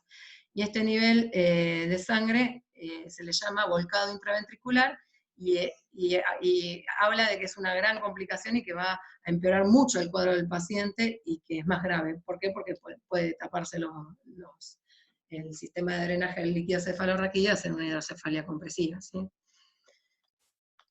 Bueno, lo mismo que estaba diciendo, obstructiva, perdón. Bueno, después otro, no sé si ahí querían agregar algo más del intraparenquimatoso. Otro trauma conocido que hubo hace poco fue el de Sergio Denis, que pese a capaz no ser algo de alto impacto, fue de gran altura en un paciente añoso. Entonces piensen que, miren ya cuando se cayó esta foto, cómo no se está defendiendo, ¿no? Cómo cayó de golpe porque no estaba prestando atención, porque estaba cantando y no pudo poner las manos, así que el golpe fue derecho en la cabeza, y era mucho, el escenario tenía como 3 metros, lo que hablaba Santi, esto se podría haber evitado, estaba mal señalizado, un montón de cosas, pero fíjense cómo fue un trauma que sin ser un choque de auto fue grave, ¿sí? Y lo que decían en los diarios que fueron lesiones contusivas, entonces bueno, era la idea de mostrarlo para mostrar lo que son las lesiones contusas. Acá vemos el frontal y todas las contusiones que son pequeños focos hemorrágicos con edema alrededor, hipodenso, ¿sí? En este caso están afectando la sustancia gris, viene el ribete entre la corteza gris y blanca. Y bueno, las áreas más afectadas por lo que decíamos son los frontales y los temporales. Ah, acá estaba el... Sí, sí, interrúmpanme, yo aceleré porque venimos con los tiempos, pero interrúmpanme. Que ver el contragolpe, por ahí el impacto claro. Es frontal, pero se expresa la lesión en el lado opuesto, digamos. Ahora después tengo unas fotitos de eso, pero muy bien el aporte de Belén, y es muy característico de las contusiones, lo de golpe y contragolpe, en cambio de los hematomas epidurales y subdurales generalmente están donde está el golpe. Profe, también ¿sí? agregar que las hemorragias intraventriculares, como vimos recién, además de por una extensión de una hemorragia intraparenquimatosa, también puede ser producto de desgarro de los pequeños vasos ependimarios, ¿no? Que son los sí. que nutren a los plexos coroideos para producir líquido cefalorraquídeo. Y que también el peligro de estas hemorragias intraventriculares es que pueden generar hidrocefalia no comunicante. Claro, porque van a tapar alguno de esos orificios. Es importante ahí lo que decías de que el efecto del golpe y contragolpe, acá está en un esquemita, acá se golpeó por ejemplo con el vidrio del auto, pero la lesión se produjo acá y acá, entonces siempre ir a buscar el lado contrario. Esta por ejemplo se golpeó seguramente de acá contra el vidrio, por ejemplo un cabezazo en un choque, y hizo el contragolpe acá, ¿sí? O al revés, puede haber sido la fractura acá y el contragolpe acá, porque generalmente es mayor el hematoma que hacen por contragolpe que el que hacen en el golpe. Bueno, vuelvo. Acá estaba el del, ¿cómo se llama? El del corredor de auto Bianchi, que para que vean el videito, que fue un gran impacto. Bueno, ahora no quiere funcionar. Pero bueno, se veía, y ahí también había sido como que trataba de hacer el mejor protocolo, porque en realidad la camioneta estaba sacando, la máquina estaba movilizando a un auto que había chocado previamente, y se descarrila de la carrera y choca contra la máquina que estaba sacando a otro participante que se había caído. Pero fíjense el impacto entre la velocidad que venía con algo que es durísimo, porque no me sale el nombre de camión, no es camión, la grúa que moviliza es muy rígida. Entonces eso le provocó una lesión axonal difusa. ¿Te puedo hacer una pregunta? Sí. ¿Eso sería como un cizallamiento? Porque es como un efecto tijera, o...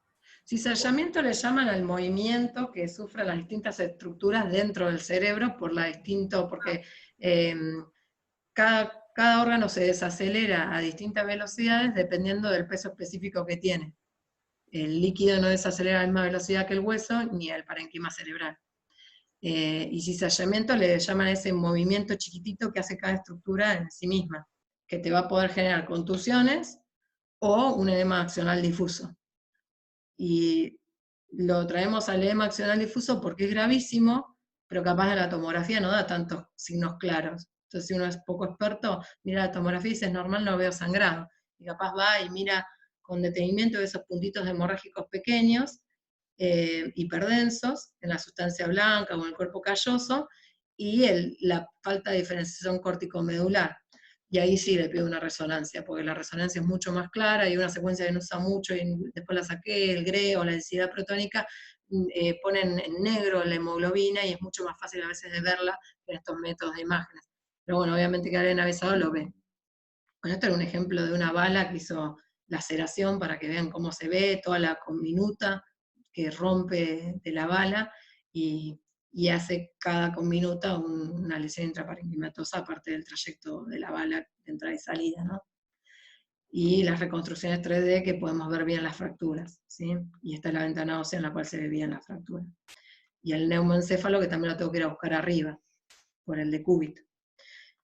Esto ya medio que lo habíamos visto, y no sé si hasta ahí quieren agregar algo.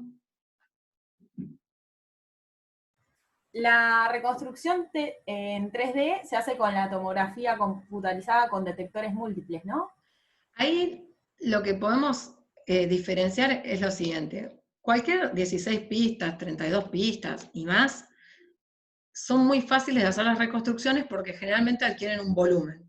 Antes no es que no se podía hacer, pero requería de un gasto del tubo mucho mayor y hacer un estudio especial en el cual yo iba a hacer cortes muy finitos, de lo mínimo posible que pudiera el equipo, y luego con un procesador de software de computadora, lo adquiría y lo reconstruía en 3D. Pero no era isométrico, capaz quedaba como medio como pixelado. En cambio, hoy en día, con los detectores múltiples, nos permite poder hacer reconstrucciones, ¿sí? Sí o sí tiene que ser helicoidal, porque si no es helicoidal, sí no logro eso.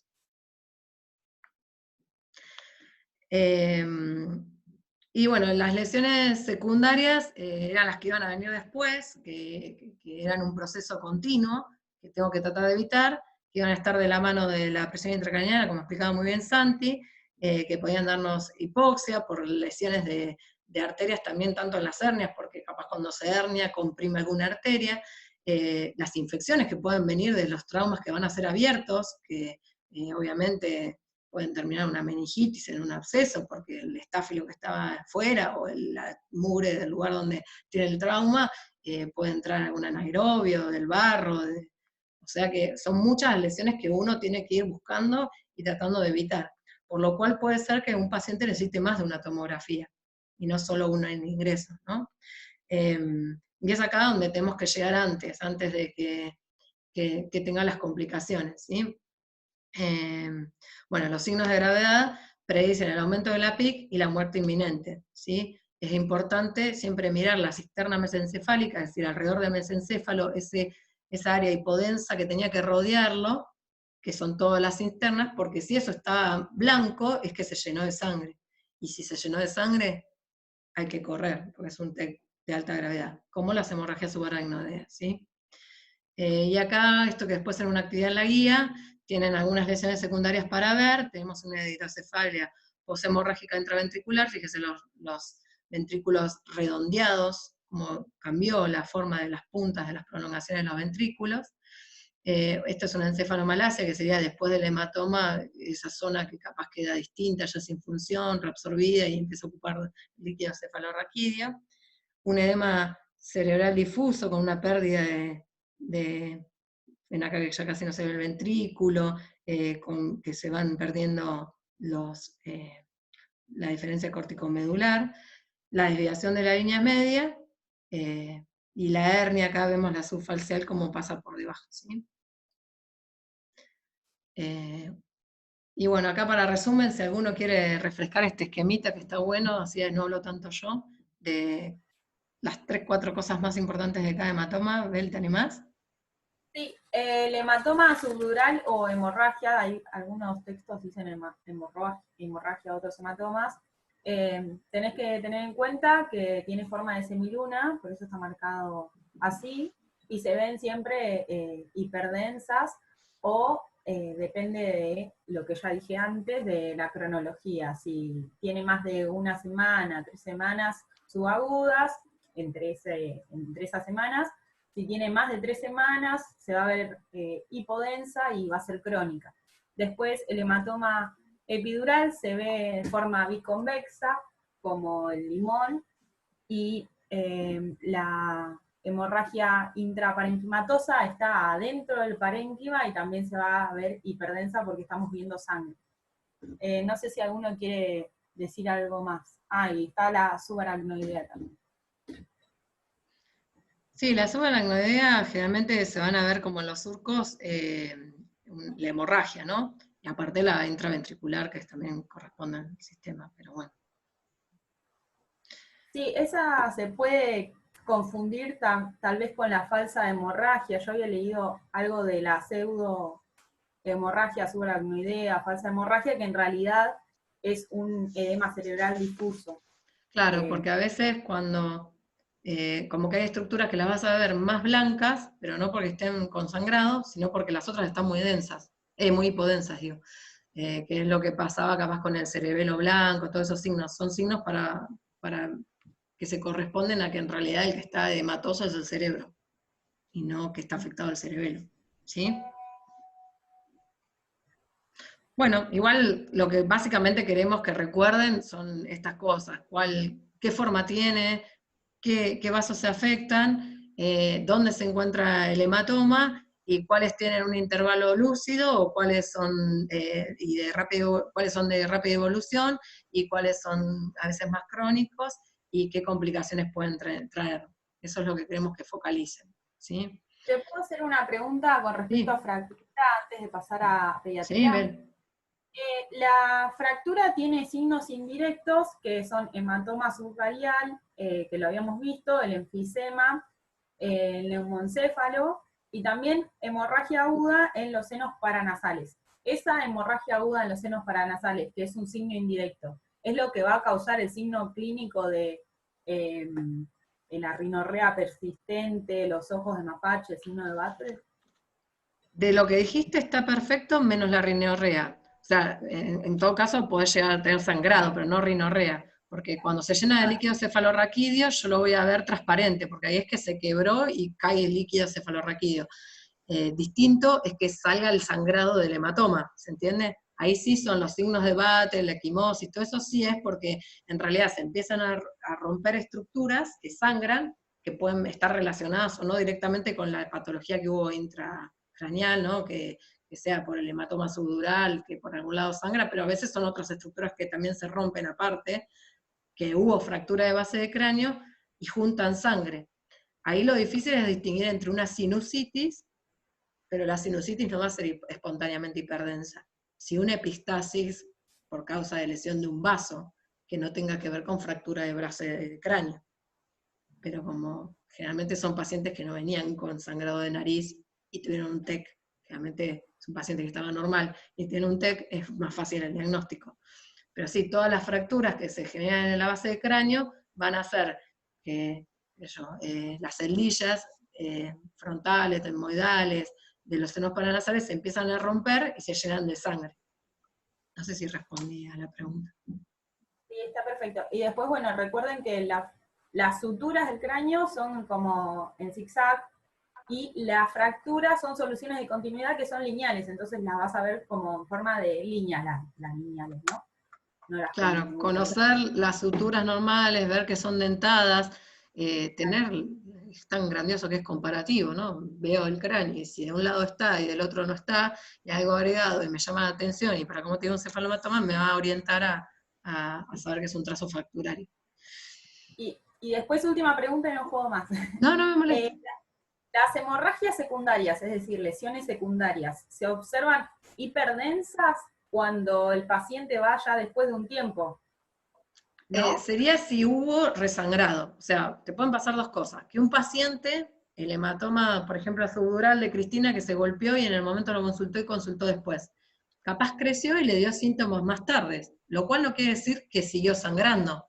Sí puede ser que hubo más edema, o ella lo sintió más clínicamente porque hubo más compresión o más desviación de la línea media, pero para decir yo que está activamente sangrando, no solo tengo que ver una parte de toda esa semiluna que va a ser isodensa, sino algún punto que haga que se empiece a ver heterogéneo, que era lo que al principio lo decía en epidural, que todo hematoma epidural que yo veo heterogéneo es que está activamente sangrando, en ese momento está sangrando. Entonces, si yo veo que no es homogéneo el color, es porque hay algo que está sangrando. Y veo en qué lugar está sangrando, porque generalmente va a estar más blanco de donde está roto algún vaso nuevo, o se está provocando el babeo, ¿no? Genial, muchas gracias. Bueno, empezamos ahí con pediatría, que acá el gran meollo, también, no solo en el adulto, pero mucho más importante en los niños, es la radiación. Entonces, los niños se golpean todo el tiempo y queremos evitar irradiarlos porque la radiación lleva al cáncer y a efectos genéticos en un cuerpo que está mucho más en mitosis constante y reparación constante que el adulto, desarrollando un montón de órganos que no queremos irradiar. Y el cerebro del niño no es igual que un cerebro chiquito como puede ser el de Homero, sino que es distinto al del adulto. Así que ahora los dejo con Lorena, a ver si está, o está complicada. ¿Estamos? Sí, está complicado, pero acá estamos. Bueno, fíjense que el TEC infantil es uno de los motivos más frecuentes en las guardias de pediatría, ¿sí? Y tiene una distribución bimodal según la edad. Vamos a tener con mayor frecuencia los traumatismos en menores de 2 años, y después otro pico de incidencia lo vamos a tener a partir de la adolescencia, o los jóvenes que empiezan a hacer más deporte o alguna actividad de mayor riesgo. Si querés pasar a la otra diapo, Ale, bueno, acá lo que tenemos que, o sea, lo más frecuente en el niño son las caídas, sobre todo en los menores de 2 años. La caída es común en casa, o que se cayó, se tropezó, o caída desde algún escalón, una escalera, o la caída en la cama, o cuando lo están cambiando en la mesa. Bueno, eso puede ser lo más común que vayamos a ver en la guardia. Después, en segundo lugar, tenemos los accidentes de tránsito, que si bien van a ser en segundo lugar, pero sí lo que es grave, porque pueden ser lesiones mucho más graves y llevar al fallecimiento del niño, ¿no? Y el otro punto son lo que tenemos que tener en atención en pediatría, es el maltrato. Siempre en menores de 2 años, ante una situación que nos deje duda, ante una situación que vemos de sospecha, que los padres tienen una actitud rara, o que demoraron la consulta, o que vemos alguna lesión en el niño en zonas que no son expuestas, o que tienen distinto tiempo evolutivo, el trauma. Bueno, en todos esos casos, o que no concuerda lo que el relato que nos dan con la lesión que nosotros encontramos. En esos casos que sospechamos maltrato, bueno, ya ahí queda internado, y bueno, ahí ya hacemos, es otro enfoque, ¿no? Si querés pasar ahí. Esto era un poquito Bueno. para explicar por qué capaz es distinto el golpe en niños que en adultos. Claro. Siempre van a ver ahora que en los protocolos que tenemos dividimos en mayores de 2 años y menores de 2 años. ¿Por qué? Porque en los menores tienen la superficie craneal es mayor, los huesos son más delgados y deformables, y los músculos cervicales son mucho más débiles. Entonces, son mucho más propensos a tener una lesión intracraneal que alguien mayor.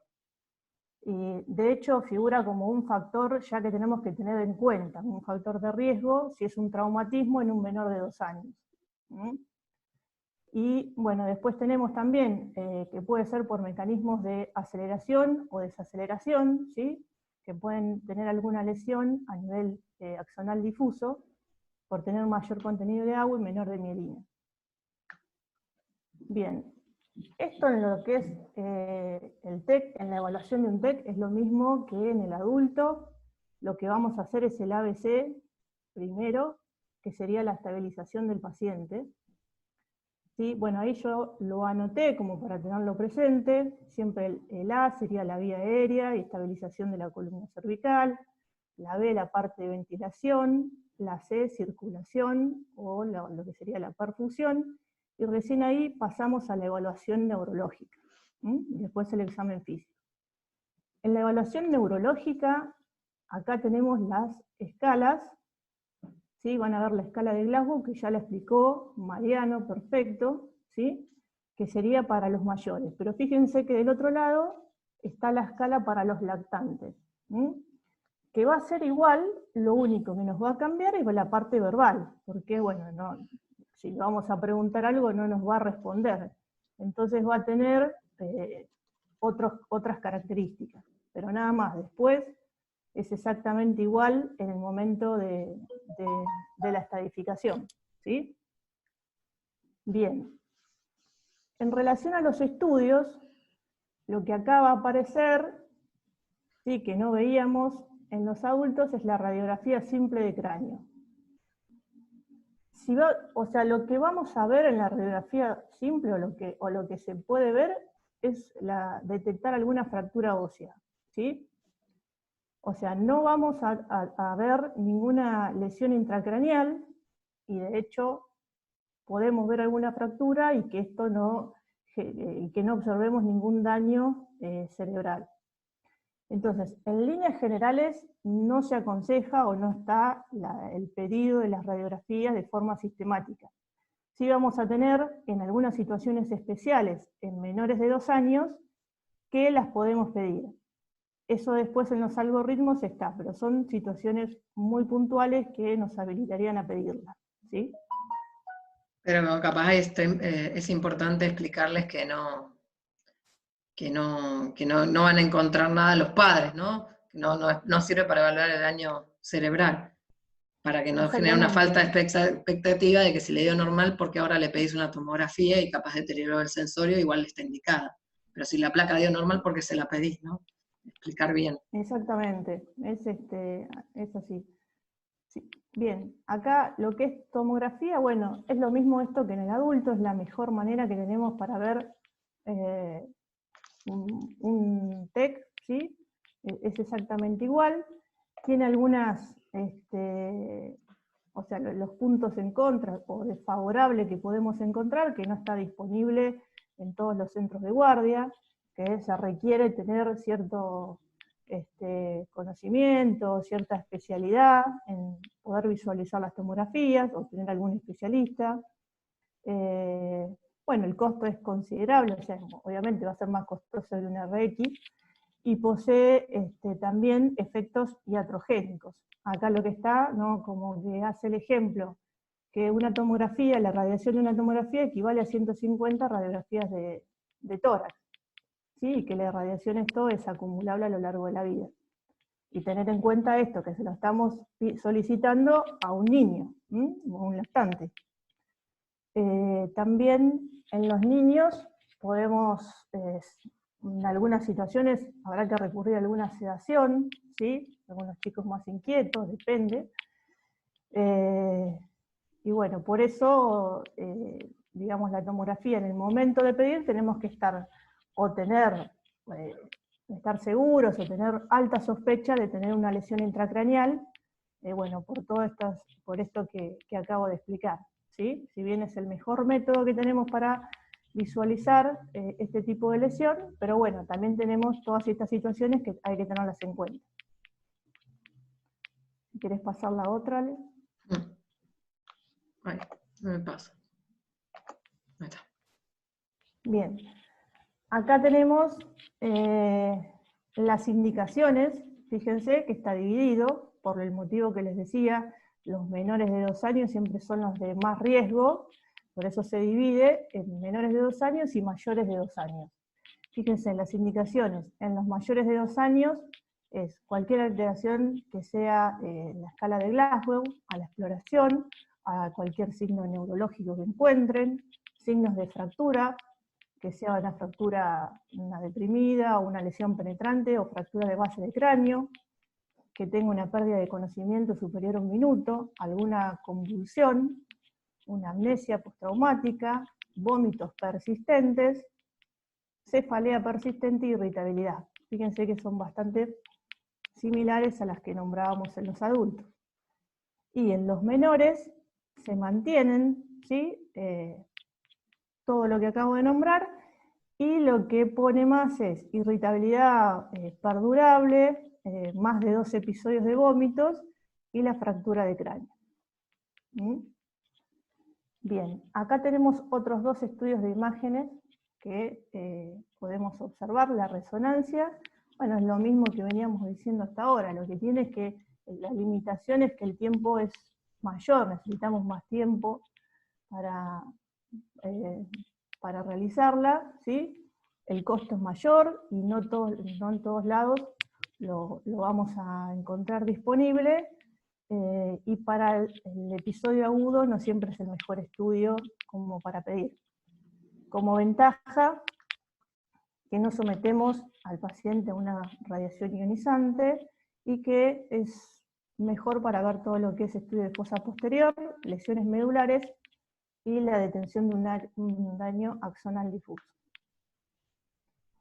Después tenemos la ecografía que podemos hacer en los niños, obtenerlas o se tiene en cuenta, pero necesitamos para poder realizarla una fontanela craneal que esté abierta y que sea amplia, ¿sí? Para poder hacer una buena exploración.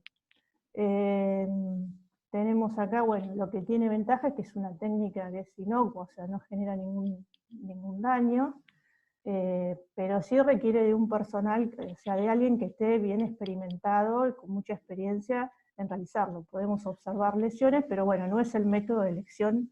Claro, lo que pasa es que si la ves la diagnosticás, pero si no la ves no podés saber que no hay otra. O sea, si ves la lesión, capaz con la eco podés encontrar la lesión, pero si no la viste, capaz te estás comiendo un subdural enorme, capaz podés encontrar algún intraparenquimatoso, pero no, es como algo más, pero es como la placa, no te garantiza nada. Bien, acá tenemos los protocolos, digamos, de evaluación. Fíjense, bueno, esto pasa lo mismo que dijimos en el adulto. Los 2 extremos son los sencillos de que uno sabe qué conducta tomar, ¿no? Fíjense, los de alto riesgo, dijimos, disminución del estado de conciencia, que tenga alguna alteración neurológica, convulsiones, una irritación marcada, fractura de cráneo que sea menor de 24 horas, más de 2 vómitos, o que tenga vómitos persistentes de 24 horas, o pérdida de conocimiento superior a 1 minuto. En esos casos no tenemos ninguna duda en realizar una tomografía, ¿sí? En caso de que haya alguna lesión, una consulta con el neurocirujano. Y en el otro extremo tenemos los grupos de bajo riesgo, el que fue un mecanismo traumático de bajo riesgo, cae asintomático, no encontramos nada en el examen físico, en esos casos también nos da más tranquilidad o tiene menos riesgo de que tenga alguna lesión intracraneal.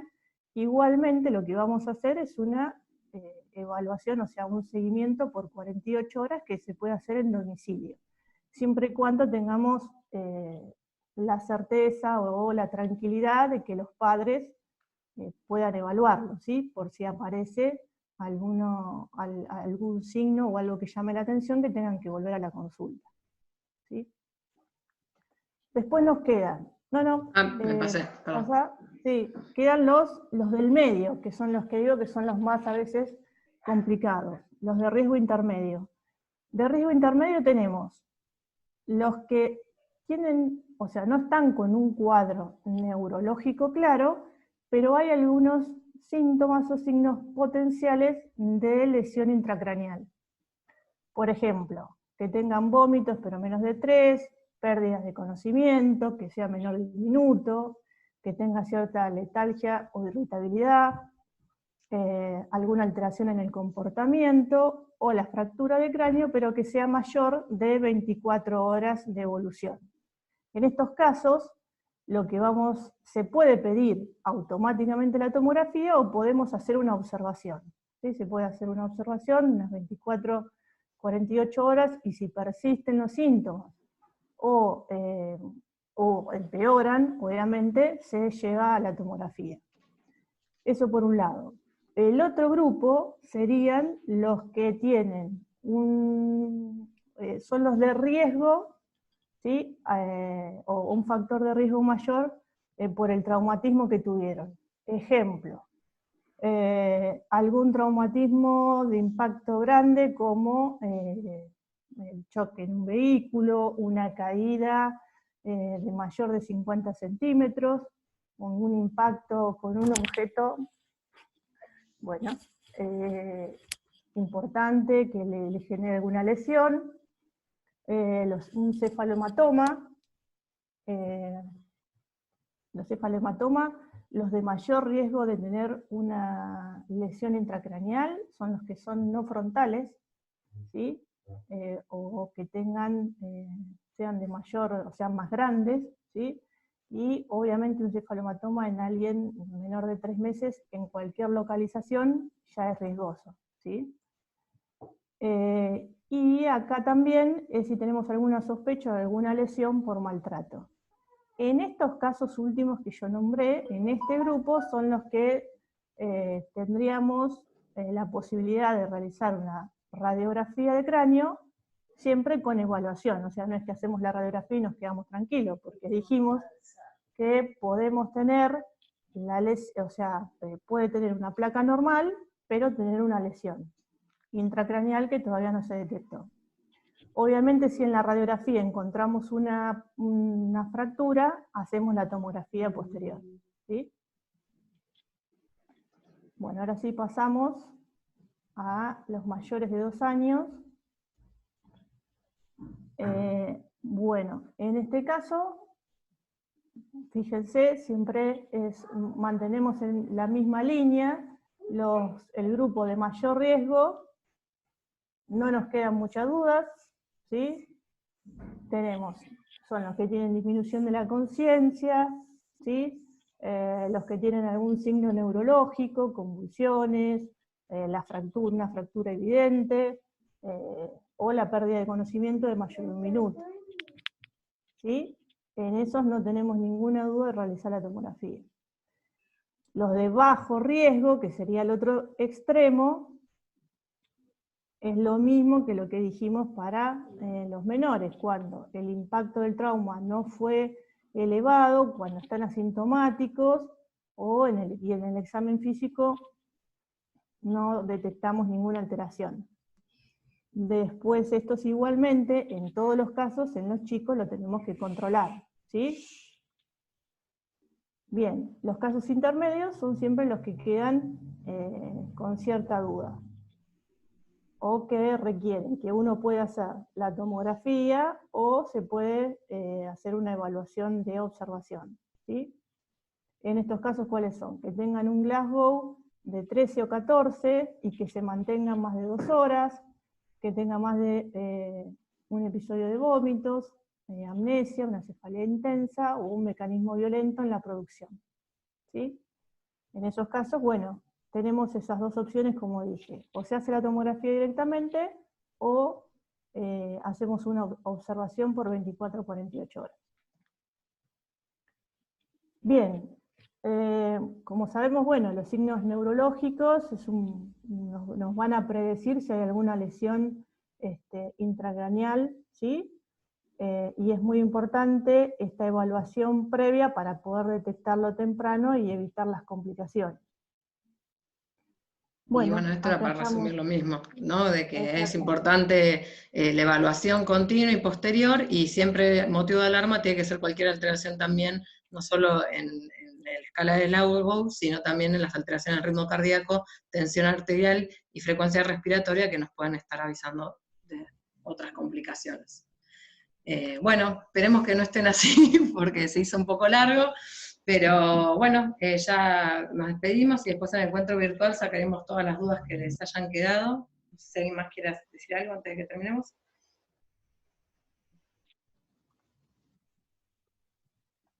No, un saludo y que aprovechen la clase esta que nosotros el año pasado no tuvimos, clase de TEC, y sirve bastante para afianzar lo que es imágenes. Buenísimo, Santi. ¿Algo más, chicos? ¿Marian? ¿Lore? Sí, esto mismo que decía Santi, cuando vimos, por ejemplo, en el núcleo anterior, donde veíamos generalidad de imágenes, recordar que el principio tanto de la placa como de la tomografía es el mismo. Que a pesar que en uno se hable de radioopacidad o radiolucidez, que es el equivalente a hiperdensidad o hipodensidad en la tomografía, principios son los mismos. Y eso también se toca un poco más cuando se veía en ese núcleo de unidad de Hanfield y demás. Creo que eso es un buen punto para conectar ambos núcleos de aprendizaje. Y después, bueno, eso, utilizar el buzón de dudas para el tema de los casos clínicos y los compartiremos ya que corresponda en la virtualidad. Perfecto. Saludos. Gracias por la paciencia. Bueno, y recuerden que no se vayan por las ramas, sino solo los conceptos más importantes de aquí les indico, sobre todo TEC leve, y saber los tipos de hematomas, que son 4, y sus características principales, y la presentación clínica cortita de cada uno. Bueno, saludos. Vale, saludos. Adiós.